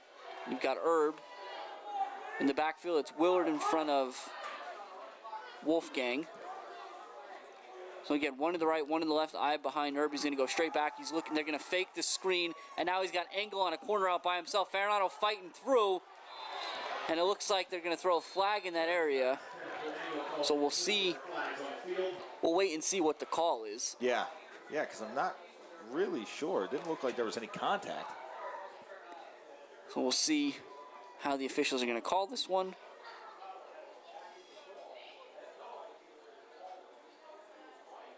It's going to be pass interference against the Red Tornadoes.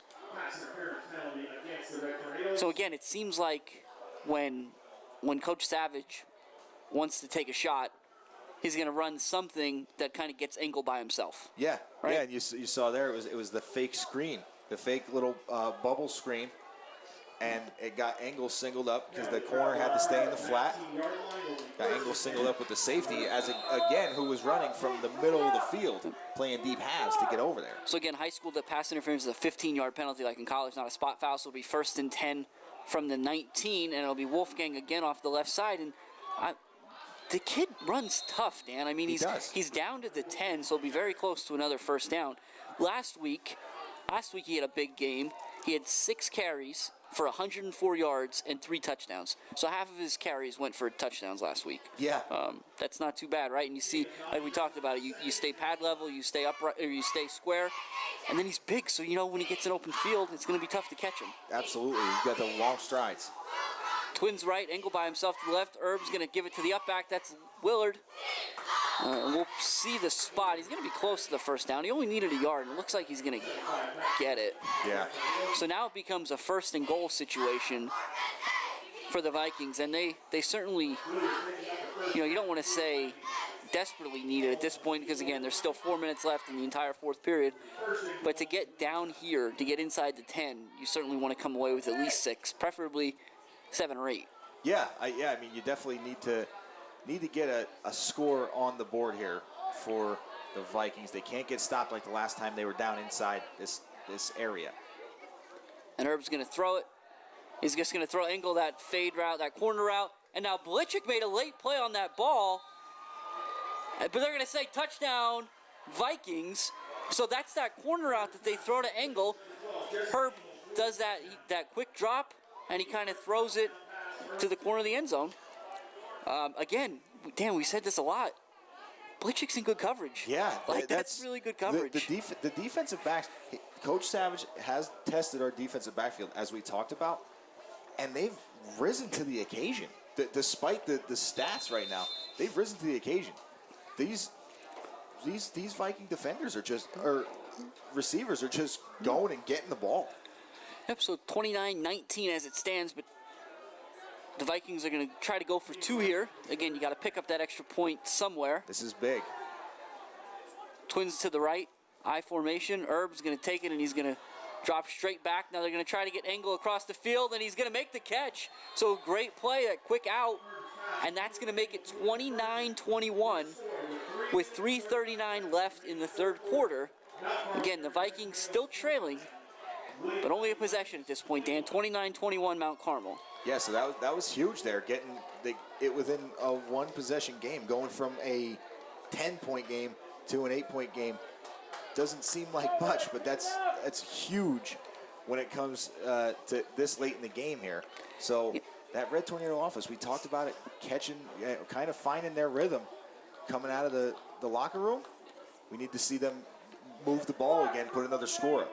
And speaking of, you said about it, that huge for the game. One of the other things that's huge for the game tonight, specifically and all season, is being able to provide this service. Right, the WKMC TV is able to provide this. So certainly, please understand that this takes a lot. This is a lot of effort.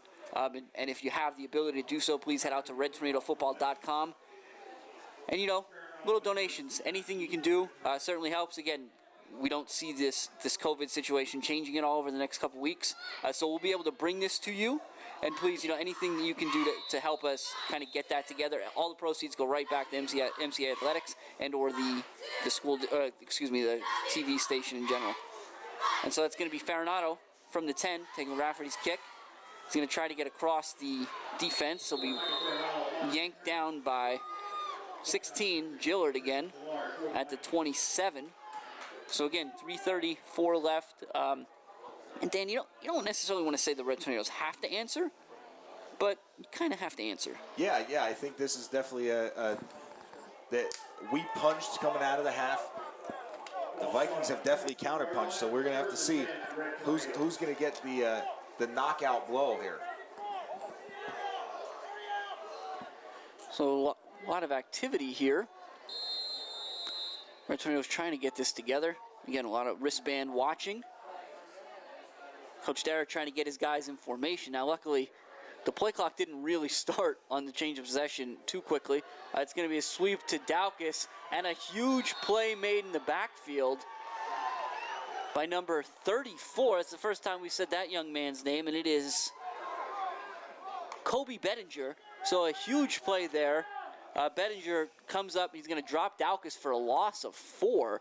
So it'll be 2nd and 14 back to the 25. Yeah, that was definitely a big play there defensively for the Vikings. As we just talked about the fact that the Red Tornadoes needed to answer, the Vikings come out and push them backwards on the first play of the drive. 2nd and 14.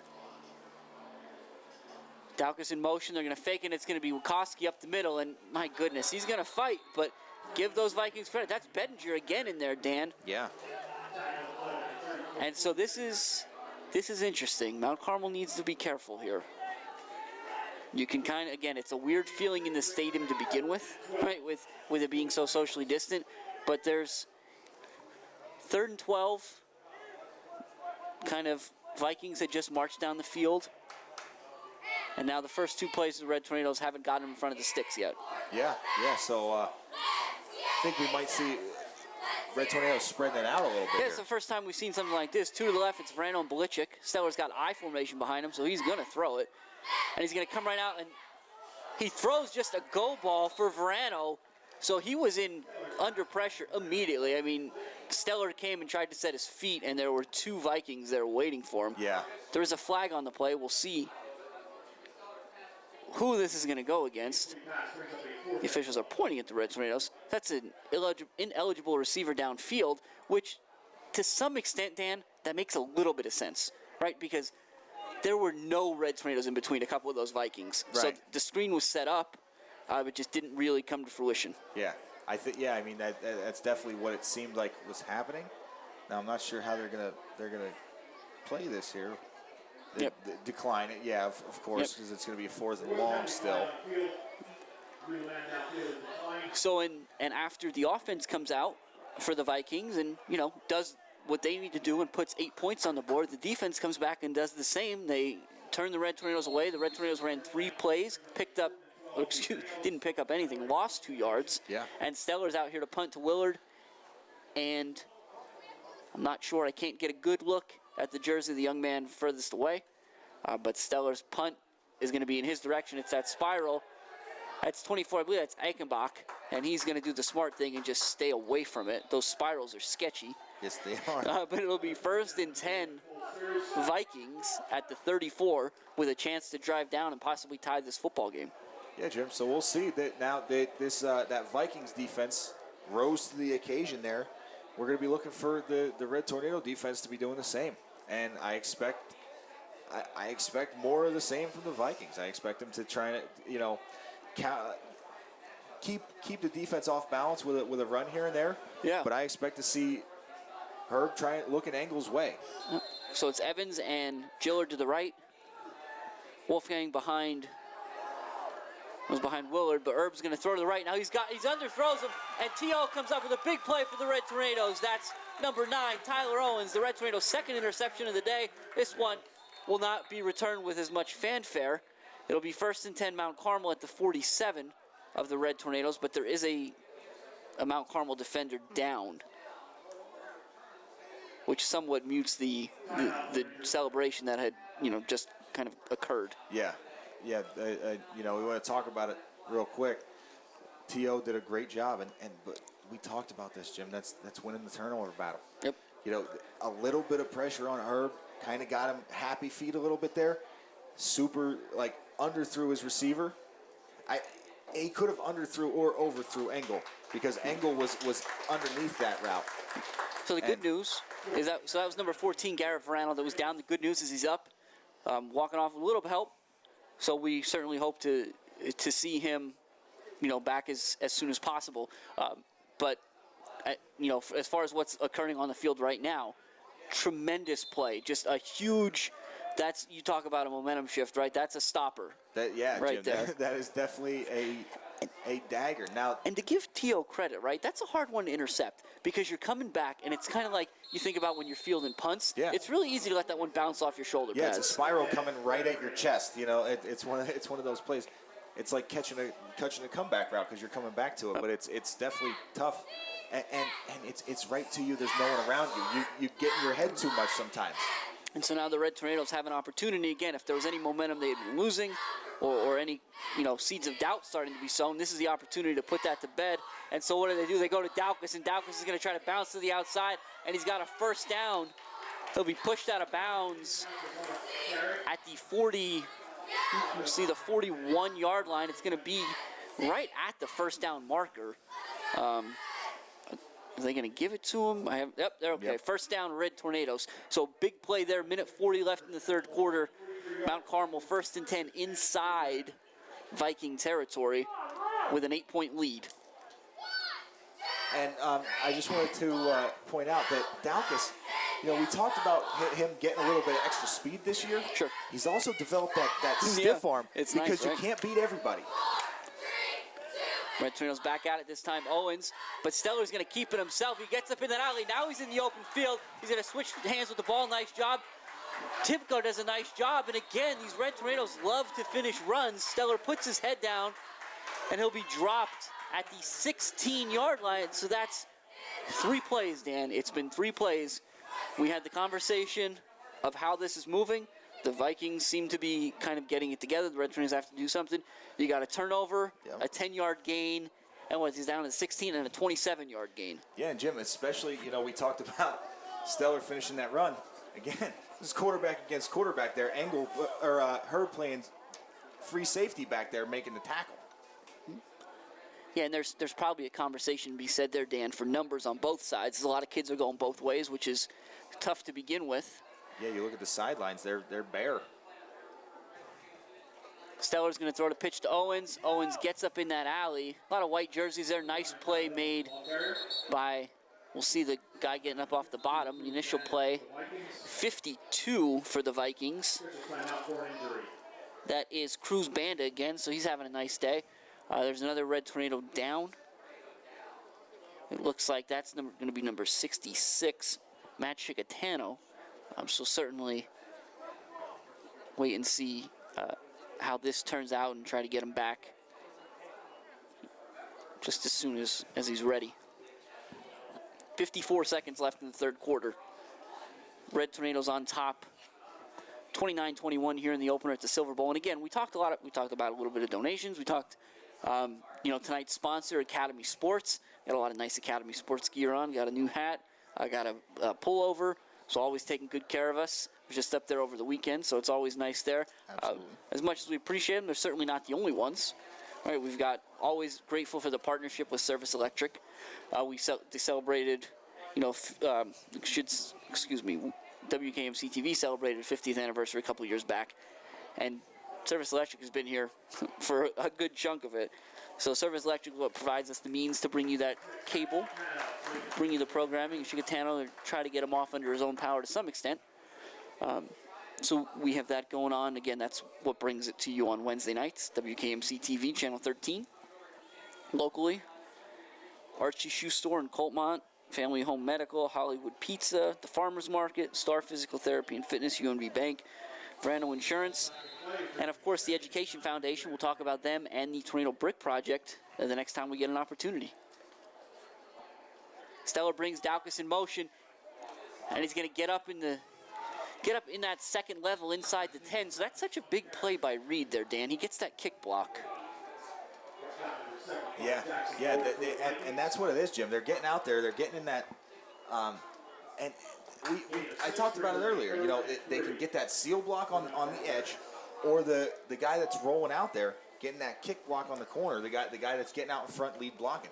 But either way, they're doing a really nice job of doing it, and it looks like Mount Carmel's going to be pretty happy taking this into the fourth quarter. Yeah, I think they had done a little math there, checked out the play clock, checked out the game clock, and figured, all right, we don't have to snap this. We'll have our 8-point lead because that's kind of how it's going to sit. Like you said, Dan, you hear the whistle there, the third quarter, so that's the end of 3. Played 3 full here, beginning of the season. First 3 quarters in the books. The Red Tornadoes on top of the visiting Williams Valley Vikings, 29-21. Yeah. Yeah, Jim, and now we're going to be back for the fourth quarter here. I'm excited to see how this thing plays out. This is going to be a big 3rd and short coming up here for the Red Tornadoes. It will be, and we talked real quick as the Red Tornadoes are going to change and go back down to the south end zone there. You know, it used to be the Creature Bleachers, for those of you that are familiar with the Silver Bowl here, but now it's actually the home of the Tornado Brick Project, which is a really cool thing that's been going on the last couple of years. All right, so we've got the Mount Carmel Area School District has begun a Red Tornado Legacy Brick Project, right at the Silver Bowl. The project includes a brick 6-foot by 6-foot water jet image of the Red Tornado logo. It's surrounded by 4-inch by 8-inch and 12-inch by 12-inch bricks, with all proceeds going to the general upkeep of the Super Bowl Stadium. So here's the deal, right? It's an awesome area. It's a cool hangout. You make a donation, you buy a brick, you can get it engraved for yourself, for a friend, a loved one, whomever you want. And those proceeds go right back to the stadium. If you're interested, you can call the high school the high school principal office, 570-339-1500, or you can fill out the brick form at www.mca.k12.pa.us. Fourth quarter underway, here we go. Stellar's going to keep it himself. Nope, he handed it to Owens on the inside. Owens will be close to the first down, but I don't think he's going to get it. It's going to bring up a 4th and a yard. Yeah, but getting anything out of that was a great job by Owens. Looked like that second effort reaching out there to get to, and looks like we're going to get a measurement here because that is close, Jim. It is. The initial spot looked like it was clearly short, and then as they started walking closer and moving the ball, it got a little less clear. That was that second effort there by Owens. He did a real nice job reaching that ball out there, getting as much as he could. So we'll see as they stretch the chain. It is 4th down. It looks like maybe 6 inches, we'll call it. So again, and I think if you're the Red Tornadoes and you pride yourself on this hard-nosed football, again, a lot of game left to play. But in this case, you got an opportunity to keep a drive going inside the 5 at that point it'll be. Or excuse me, you're inside the 10, you'll get a little bit closer here. I think you got to feel like you can pick up 6 inches. Yeah, Jim, I didn't want to speak too soon, so I'm glad that you said it first. But this is one of those things. You got Stellar, you've got Wachowski, you've got Daukus, you've got, looks like Farinato in the backfield right now. You've got plenty of guys that can get you that 6 inches. Now it's just going to be an effort play on either side of the ball, sure, no matter what happens. And again, Red Tornadoes, when you are in the trenches like this, just a quick reminder, you still got number 66, Chickatano, roaming the sidelines. He's up and around moving, which is great. But it does look like 71, Nestico. And it's going to be Stellar, and Stellar's in. Excuse me. Stellar got to the end zone, I think, Jim. He did. I got a little excited. I saw it quicker. So let's backtrack. Touchdown, Julian Stellar. He took that 4th and inches from the 7 and was able to sneak through it. And Danny looked like he was more open for a second. Somewhat, and again, I wish I had a better vantage point. Somebody from the Vikings grabbed him and kind of yanked him back because I thought he was going to go in untouched. And that's one of those situations too where everybody thinks that you're going over top of the center with the quarterback sneak on such a short play. So Stellar does what he took it out of the center, took a step back and read things, found the opening and got through there for the touchdown. And the extra point is up and good. And so the Red Tornadoes back up by 2 scores, 36-21, with 11:27 left in this one. But yeah, Jim, I want to go back to what you were about to say there before Stellar made the great read there and got into the end zone. Unfortunately, it looks like, that 71, Nick Nestico, that big, talented lineman, that one of the 3 returning starters from last year, has been on the sideline since early in the game and doesn't have his shoulder pads on, Jim. So we're hoping everything is good with him. He's a young, talented, big part of this offense and defense. So we're hoping to get him back out there soon. Yeah, so we'll see how the next 11 and a half minutes play out. One thing that's, when you talk about injuries, which are, part of the game of football, of course, are always important, always critical, probably none ever more than this season. So the Red Tornadoes are playing tonight. This is their first game first of 5 games they'll play in the next 18 days. Wow. You're going to play Friday. So we play today on Tuesday as Stellar gets ready to kick. Play Saturday, the following Friday, and then Tuesday, Saturday again. And Stellar's kick that time is going to be fielded by Willard around the 8-yard line. And it's a late flag that comes in from the back. But we'll see. The Red Tornadoes, I think, regardless of how this penalty goes, are somewhat lucky that Willard picked up that football because it looked like it was heading out of bounds. Definitely did look that way, and we'll see what this flag was. Came from a long way across the field, so it must have been something pretty clear that the referee saw. And it was actually a hold against the Vikings. So that's... Yeah, you don't often see that, right? That was a hold on a return, and that was thrown by the referee who... I'm not exaggerating. I think he was about as far away from the play as he could have been and still been on the field. Yeah, I think he was. I don't know if that's. I don't know exactly the positioning for the refs where they're supposed to be when, but I think he looked like he was hanging out around the 50-yard line, which is normally where that's the 10-yard mark to the ball Sure. to get across for an onsider. So maybe that's his position there, but it must have been clear as day. He saw it from way back there. So the holding penalty will take the Vikings back inside the 15 at the 14.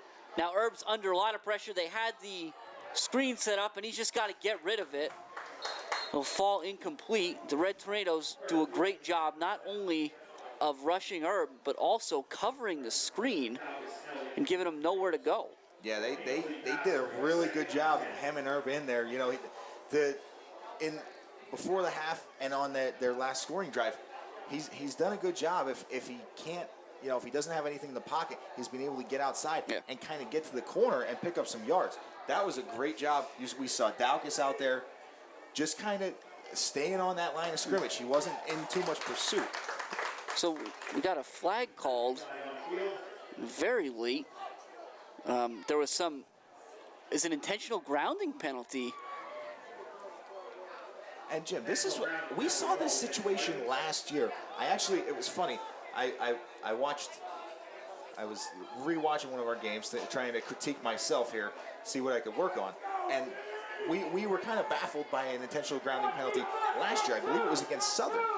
Reisinger got out of the pocket, way out of the pocket, threw the ball away, got it past the line of scrimmage, did everything that you were supposed to do when you throw the ball away, and they still threw the flag, as they did here. So I think we got to look at that rule. So that's going to take the ball all the way back to the 2-yard line. And now I believe Coach Savage is going to try to get some sort of an explanation there. Because the other side that's interesting about that, Dan, is that Herb was right around the goal line, right? And you get to a point where some of those penalties within the end zone become safeties, right? So that it's very tenuous. And And I think, I don't know how much you were able to catch of it, I think part of Coach Savage's complaint, and maybe rightfully so, is that it seemed like Coach Dara was lobbying for that call. Yeah, and it could have been the fact that, like, hey, we got called for this last year. Right. This was the explanation, and then the ref was like, oh, yeah, you're right.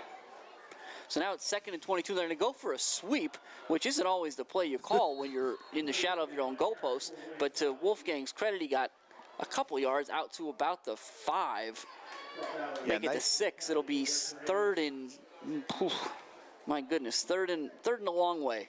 Yeah, it looks like, yeah, Jim, you're right, though. Good job by Wolfgang just getting what he could on that. You're right.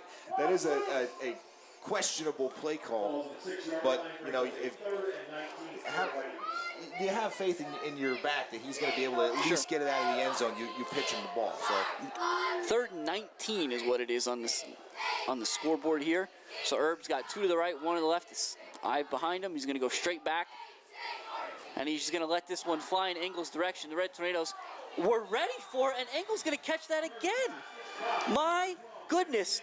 Belichick's there. Farinato's there. Somehow, Belichick's got 2 arms coming one way. Farinato's got 2 arms coming another way. And the ball slides in right into Engel's breadbasket, and it's 1st and 10 Vikings all the way out at the 39-yard line. yeah, Jim, it looks like they're planning on doubling Engel. And still, he's able to pull that ball in. I'm not entirely sure how that happened, but just totally flipped the field there. Herb couldn't have went out there and handed him that one any better. And it's Wolfgang again off the right side. And again, give the kid credit. He doesn't quit. He runs really hard. The Red Tornadoes are ready for that one. He'll get a yard as we tick towards 10 minutes left in this. And the Red Tornadoes on top of the Vikings, 36-21 in the 2020 opener for the Red Tornadoes. And Yeah, and Jim, it does look like we're starting to see a little bit more urgency out of the Viking offense. They're hustling up to the ball more. They're hustling up to the line. Looks like Herb's getting in and out of the huddle quicker with the play. Herb's going to go straight back. He's got 2 to left, 1 to right. He's looking to Engel on a comeback, and it's a great ball, and Engel's going to try to make something happen in open field. But you're right, Dan, that double coverage, Belichick's got the help over the top, so he and Farinato were able to shut that one down before it goes big. It will be a 1st down, however, into Red Tornado territory. Which is, it's good in a sense, Jim, but I think that Coach Savage has read that as well and is seeing that fact that, okay, so we're going to have the help deep, and we're going to have them pressing him at the line of scrimmage. So let's have him get right in between with that little comeback route, and it worked. And great news there for the Red Tornadoes. Just on number 66, Chicatano back out on the field on that defensive line. Herb's going to throw that pitch to Wolfgang again to the left, and there's a little bit of a flow there, but a great play made by Belichick, working through, kind of knifing through some of those white jerseys to tackle Wolfgang before he can get too far. Pick up a 4, 2nd and 6. Yeah, real nice play there by Belichick. And as you said, we saw Chicatano back out there on the field. Garrett Verano's back out there as well at his safety spot. And we saw him go out earlier on the interception by T.O. So one thing, Dan, we wanted to point this out before. We talked about the Red Tornadoes, 5 games in 18 days, all those kinds of things, that Friday, Tuesday turnaround. Well, that Friday, Tuesday turnaround is exactly what the Vikings did, right? They went and played Shenandoah Valley on Friday, and here they are today. So certainly no rest for the weary on either side tonight. Definitely not.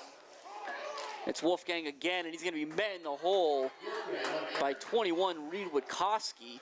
Wolfgang will pick up another yard. It's going to bring up 3rd and 6. Real nice job there by Reed, filling his gap, doing what he's supposed to do. Reed making reads on defense, as he's been doing for a season plus a game now. Well, and that's the interesting thing, right? Because that was we've seen Reed play, right? I remember the first year we did this, watching him on special teams, just blowing down the field and hitting people. Last year, he started to come into his own, and then for as good of a season as he had last year, leading the team in tackles. I'll pause here for the play. Herb goes back, and he throws it, and he's got Engel, and it's going to be intercepted again by Owens.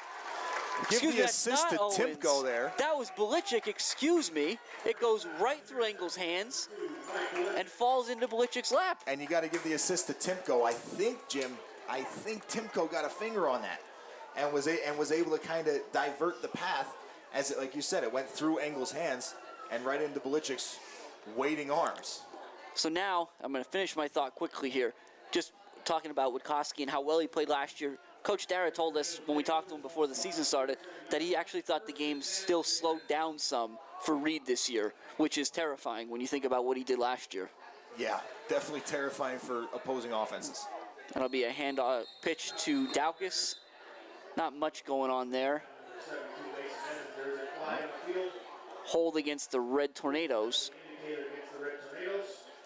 So we'll see where that one goes. Daukus had gotten just back to the line of scrimmage, but again, that'll come off of where the hold was. So it looks like based on where they started to walk it off, it's going to wind up being second and a little more than 20, or first and a little more than 20, maybe 22. Yeah, Jim, it looked like that hold was right at the point of contact where Daukus started to get tackled. So it pretty much, I'm assuming because of where he threw the flag, that Daukus was going to probably lose a yard or two on that one anyways.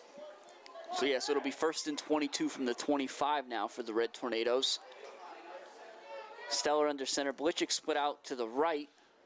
And Stellar's going to throw it. He's going to throw that hook to Blichik, get him in open field, give him an opportunity. He takes a big hit from Engel, but he does a nice job hanging on the ball. And it's early, but he does a nice job staying in bounds. Absolutely. Right? Yeah, and you know, in a close game, in any sort of close game, Jim, that's what you're looking for, especially, you know, like you said. All right, we're about almost halfway through the fourth quarter.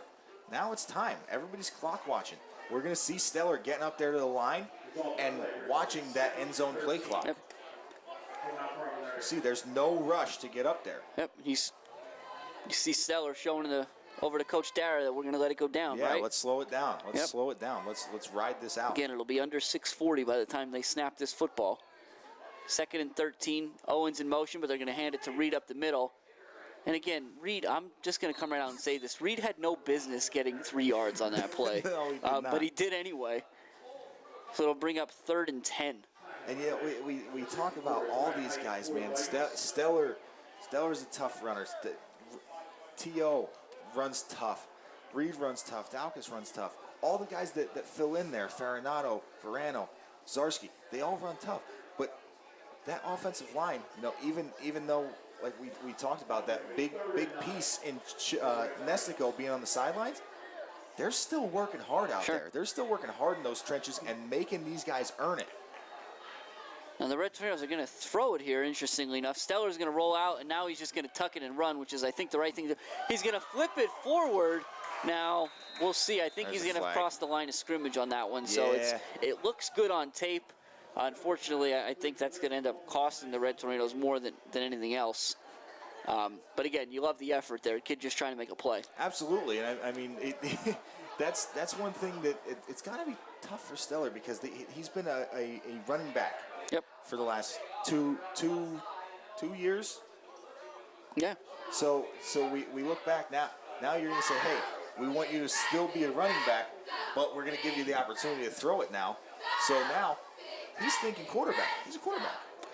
Yes, so I'm going to hold my thoughts here because the initial motion that the head official just gave was not an illegal forward pass. I mean, if it's an illegal procedure penalty, maybe that's what they're going to call it as. But I think we all... That is what they'll call it, and it's declined.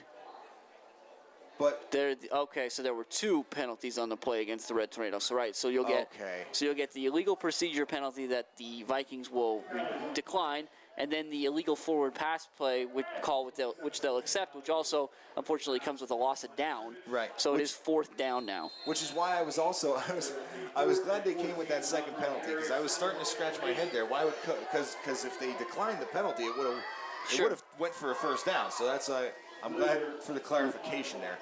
Sometimes I get ahead of myself, Jim. You know that. So 5:46 left here. The Red Tornadoes will be punting. It's a good snap. Stellar gets the punt off. He had a rush punt there.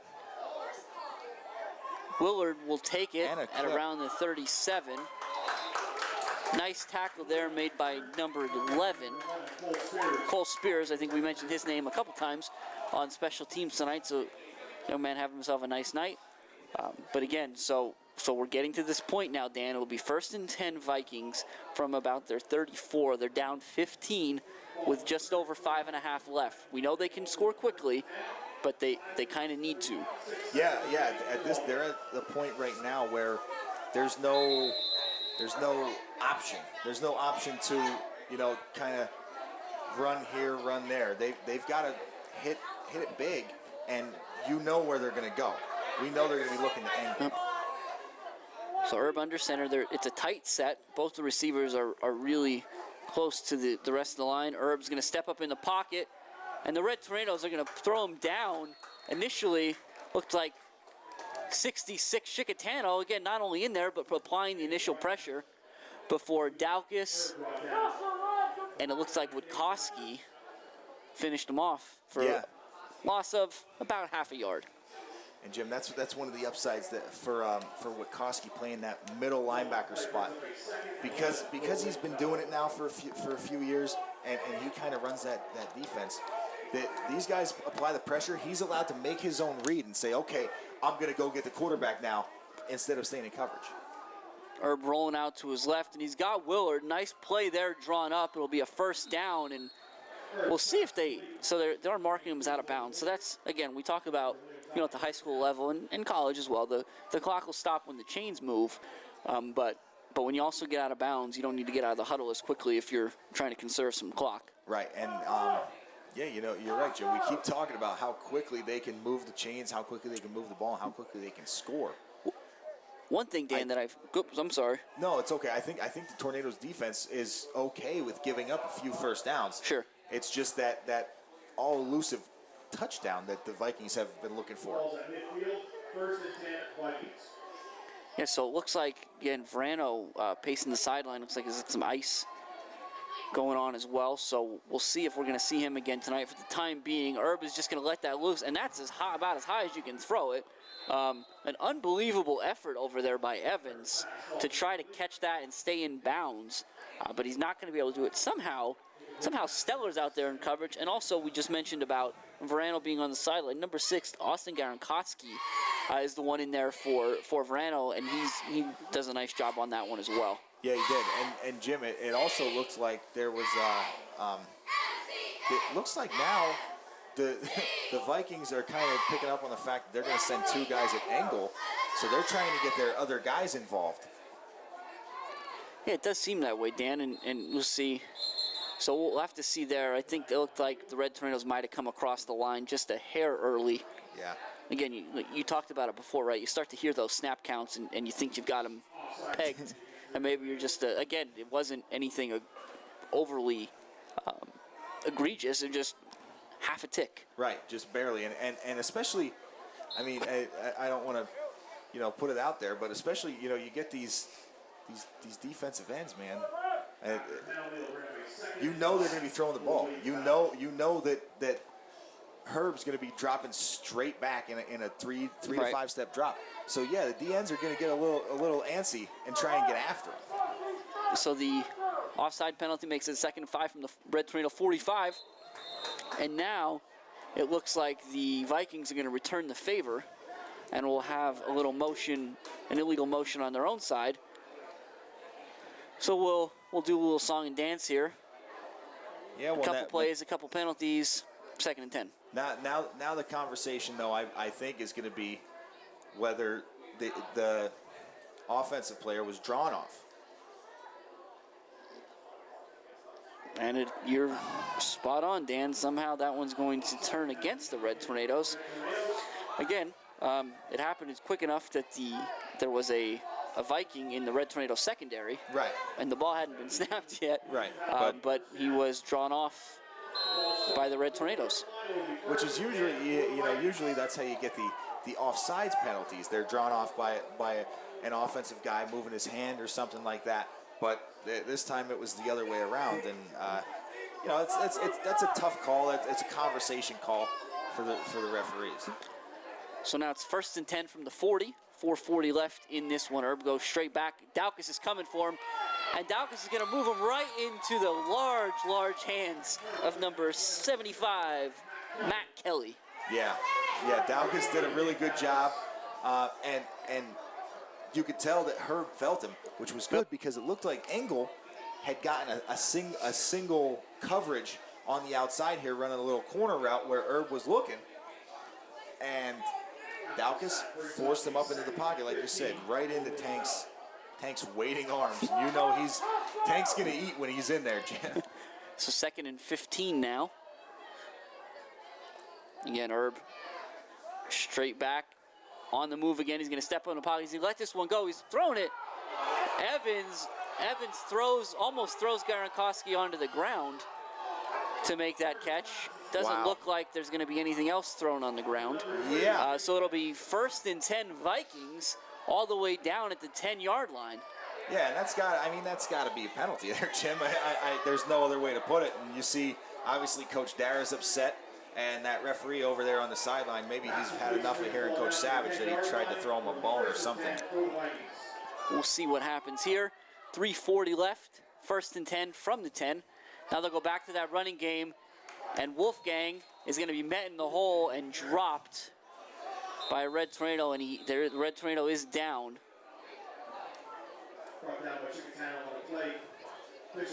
So the tackle was made by Chicatano. Looks like he's the one down on the play.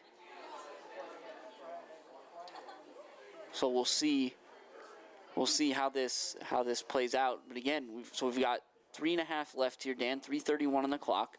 Red Tornadoes up 2 scores, 36-21 in the opener for them for 2020. The Vikings will not go away, right? Which is the hallmark of a good team.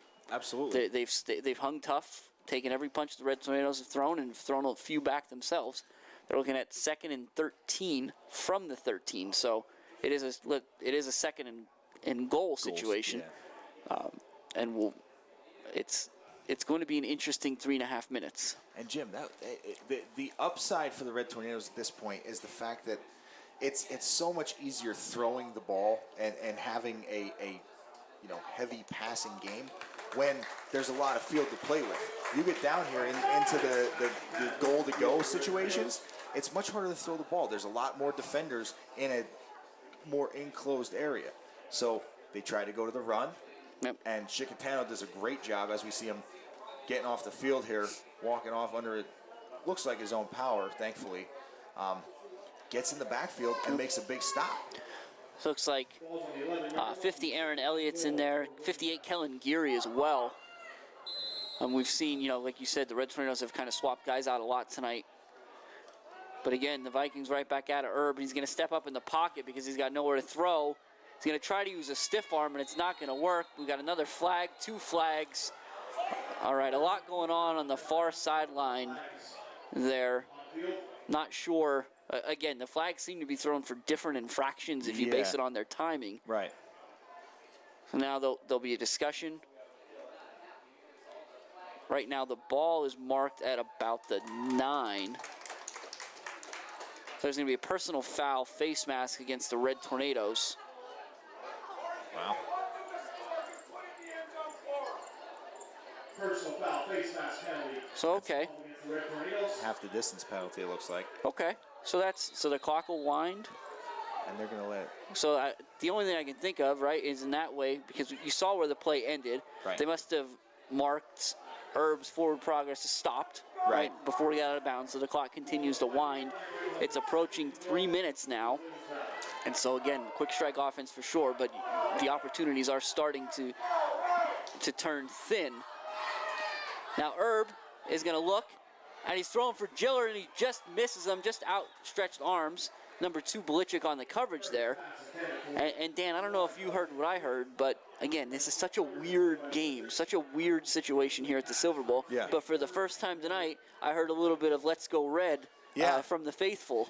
Yeah, and you said it. It's the socially distanced Silver Bowl here, but due to new developments with the governor and things like that, we had each player is actually allowed, I believe, to invite their parents with them. So we do have some fans in the stadium here.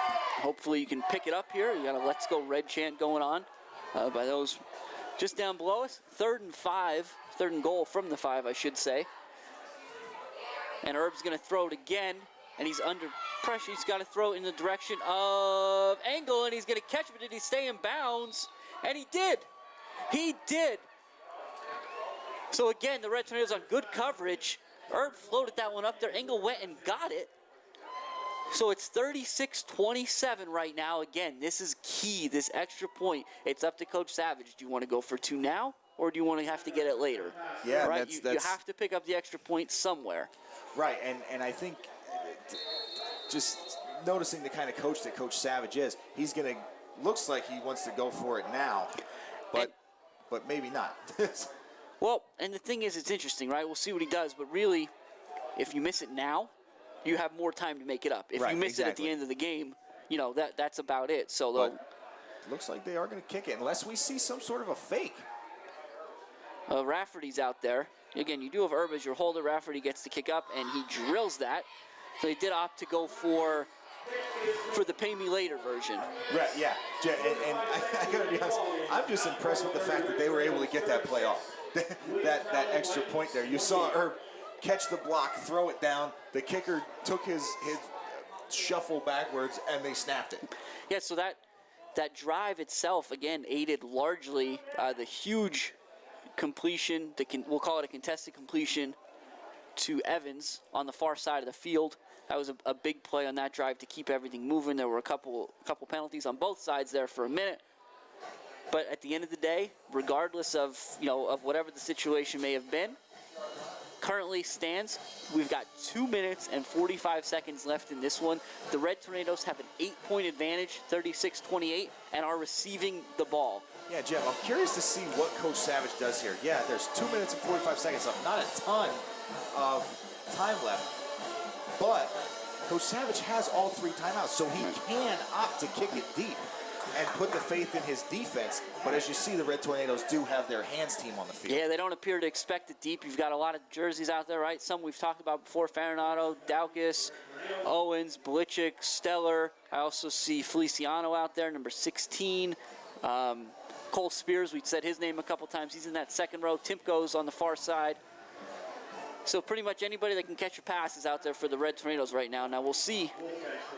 Yeah, and you've got Jake Zarski back deep. And Wolfgang is kicking and it's a nice kick. It's going to get up. My goodness. So the Red Tornadoes are going to fall on that. Who got that one? We'll see exactly who that was over there. Timko. Looked like it was Timko. Right, Timko. So Timko recovers that for the Red Tornadoes at the 41-yard line. Again, Wolfgang kicked an onsider about as well as you can do it. Yeah. I mean, he got the 2 little hops and the big hop over the first line. Timko got just enough on it that he was able to corral it. And Jim, it's funny. It looked like it was going directly at Reed Wikoski. And when you're in the first line, usually you're the blocker. You let that second line guy catch it. Reed did not want anything to do with that ball. He wanted to hit somebody. I'll tell you right now, I don't think that ball wanted anything to do with Reed either. No, that's true. First and 10, Mount Carmel. It's going to be that pitch to Daukus. Does a nice job fighting forward. He'll be a little short of the first down. He'll get out to the 47-yard line. He's going to make it 2nd and 3, we'll call it. Yeah, real nice job there for Daukus. So we'll see how Coach Savage wants to play this, when he wants to start using his timeouts. This isn't like the NFL. There's not going to be a 2-minute warning that he gets. So he's got 3 timeouts to use over the next 2 minutes and 20 seconds. Yep, he opted to not use that one just yet. So you see the Red Tornadoes not even entertaining the idea of stepping near the line of scrimmage. Looks like they're posing for the team photo out there, waiting for the play call from Coach Dara. They get it. And this is just smart play by the Red Tornadoes. We'll take short runs and wind that clock down. And it's the pitch to Daukus again. And Daukus has the first down, and now he's in the open field. He's going to see what he's got to do. He's going to, again, everything he can to finish that run. He'll get out of bounds, which isn't always ideal, but my goodness, he's all the way down to the 23-yard line to pick up of about 30. Yeah, on a big run like that, you're right. Getting out of bounds, the clock stopping is the least of your worries when you get down, inside, in plus territory, way into plus territory there. And the important thing, again, it was 2nd and short, so you felt good regardless, but it's a new set of downs, right? You got 4 more plays. Coach, you're kind of forcing Coach Savage's hand now that you're going to have to use these timeouts. Yeah, and he's going to have to start using them very soon. This time to T.O. on that pitch to the left. And T.O. now, he's in the open field. He's got 1 man to beat. He's going to race to the corner. And they're going to mark him out of bounds. And it looks like Owens is down on the play. Yeah, I'm not sure. They must have, that back judge must have saw something that T.O.'s foot stepped on the line when he was trying to attempt to dive there or whatever. He was pretty adamant. Like, that was a pretty quick call. There wasn't really anything uncertain. Yeah, he saw it pretty clearly. He was using the PowerPoint presentation, which I like to call it. He was down there PowerPointing at the ground. That's where he stepped out. So while Owens is looked at on the far sideline, again, we'll do a quick reset here. It is the fourth quarter, a minute 41 left. The Red Tornadoes currently on top, 36-28, but now first and goal from the 2. And just a reminder of how we got here. So the Red Tornadoes opened up the scoring on a 15-yard run by senior Damon Daukus. It didn't take long for the Vikings to answer back. All-State quarterback Bryce Erb on a 1-yard quarterback plunge to make it 7-7. Yep. You had the big pick 6 from Verano, right? 50-plus yard pick 6. The Red Tornadoes went for 2 after the illegal participation penalty on the Vikings. That made it 15-7. Urban Engel then hooked up for the first of 3 times tonight for 83 yards, makes it 15-13. Reed plunges in on the following drive for the Red Tornadoes from 4 yards out, 22-13. Then you had T.O. T.O. got in from 11, 29-13 Red Tornadoes, right? So at that point, it's two-score game. But again, like we talked about it, the Vikings just didn't go away tonight, have not gone away. Herb to Engel again for the second time, 9 yards out. Engel caught the 2-point conversion to make it an 8-point game, 29-21 as T.O. comes off the field. Then the Red Tornadoes went back to their bread and butter, right? Tried to use a little QB sneak to pick up half a yard. Yep. And Stellar snuck through for a 7-yard touchdown. They kicked the extra point, 36-21 at that point. And then you just saw in the last drive, Herb to Engel for a 3rd time. And then they kicked the extra point to make it 36-28. Yeah, so again, Jim, we're saying T.O. getting helped off the field here. Hopefully he can get back in there as quickly as possible, get him back to 100%. We talk about it. Star Physical Therapy does a great job with these guys out on the field. They have them rehab all throughout the week. They take care of these guys all throughout they even have a training room in the school. That's how often they're there. So they do a great job with these guys. Hopefully we can get all these injured guys nursed back to health for a short week. We got a short week coming up here. Yep. Now we got Owens off the field to be tended to on the sideline. And we'll get back to action inside the lines. Stellar under center, Witkoski behind him. And Stellar's going to keep this one himself, and he's in for another Red Tornado touchdown. So big one there. 1:38 left. It's going to bounce out to 42-28 right now. Yeah, again, Jim, that's about you want 2 things to happen in a situation like that where you receive the onside kick and you're trying to run the clock out. You either want to run the clock out and end the game, or you want to put another score up and extend that lead. So the Red Tornadoes did what they needed to do there. And Verano out there, give the young man credit. He's out there with a clear limp. He's the holder. Does he still have ice on his ankle out there, Jim? He might. So he's going to take the snap, a good snap and a good hold, and Stellar's going to put that up, and he's going to drive that through. So it'll be 43-28, and again, fairly quickly, the Red Tornadoes go back up 2 scores, and you see Stellar helping Verano off the field. Yeah, Jim, that's one thing that I think Coach Dara talked to us a few weeks ago. We had our preseason conversation with him. He said these guys are such a tight-knit group. Yeah. These guys, they're going to do stuff like that. Verano's going to do everything that he can to be out there to do his job.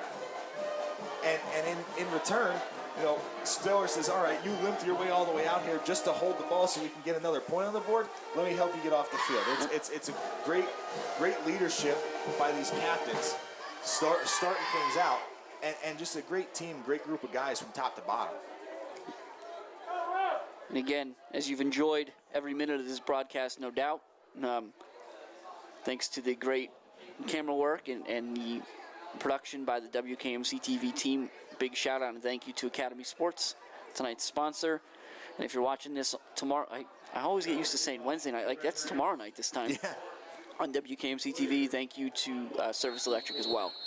So Stellar's on for the kickoff. He's going to kick it deep. That'll be Willard will take it at the 9. He's going to try to get upfield here. Got a little bit of an alley there, but the Red Tornadoes do a nice job of closing that quickly. It'll be 1st and 10 Vikings at the 30. Again, down 2 scores with about 92 seconds left in this one. But now, Jim, you know, like I said, we talked about it. Obviously, Red Tornadoes extend their lead.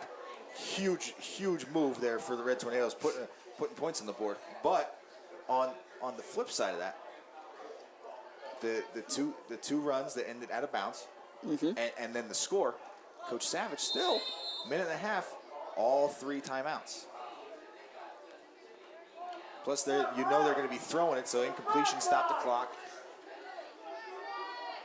Yeah, we're a long way from home. And Herb's going to get right back at it, go straight back, and Daukus is going to deliver a blow, which is about the only thing keeping Herb from delivering that on time and on target to Wolfgang, who was running open in the down the Williams Valley sideline. Yeah, Daukus got there just a half a step late, but it did look like Herb felt the pressure coming behind him because he definitely did not get a completely accurate throw out there.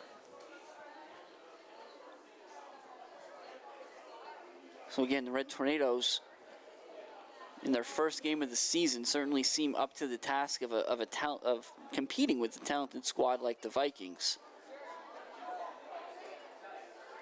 And Herb's gonna go, and Daukus gets right through, and that's gonna be so close. Oh my goodness, that's number 50. Aaron Elliott. Aaron Elliott had every lineman's dream.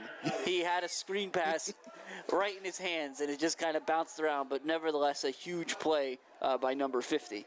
And you know you're right. The offensive linemen are going to be ribbing him for that one on film day, saying you missed your opportunity. But I think with how often these defensive linemen end up in the backfield, they're going to have definitely some more opportunities to make that happen this year. Well, and I'm extremely impressed thus far, Dan, with their discipline. I mean, I can't imagine being a defensive lineman, right, fighting in the trenches all day, and then all of a sudden you have a free rein to the quarterback and having the presence of mind to go, wait a minute, this shouldn't be happening. Right. Something's going on behind me.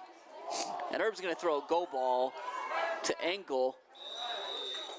Great play there by Belichick and Farinato. They'd kind of cornered Engel to where he had nowhere to go, right up against the sideline, and the ball kind of sailed out of bounds. And that's the thing, Jim. You know, they keep running this corner route with Engel. Belichick and Farinato look like they finally figured it out.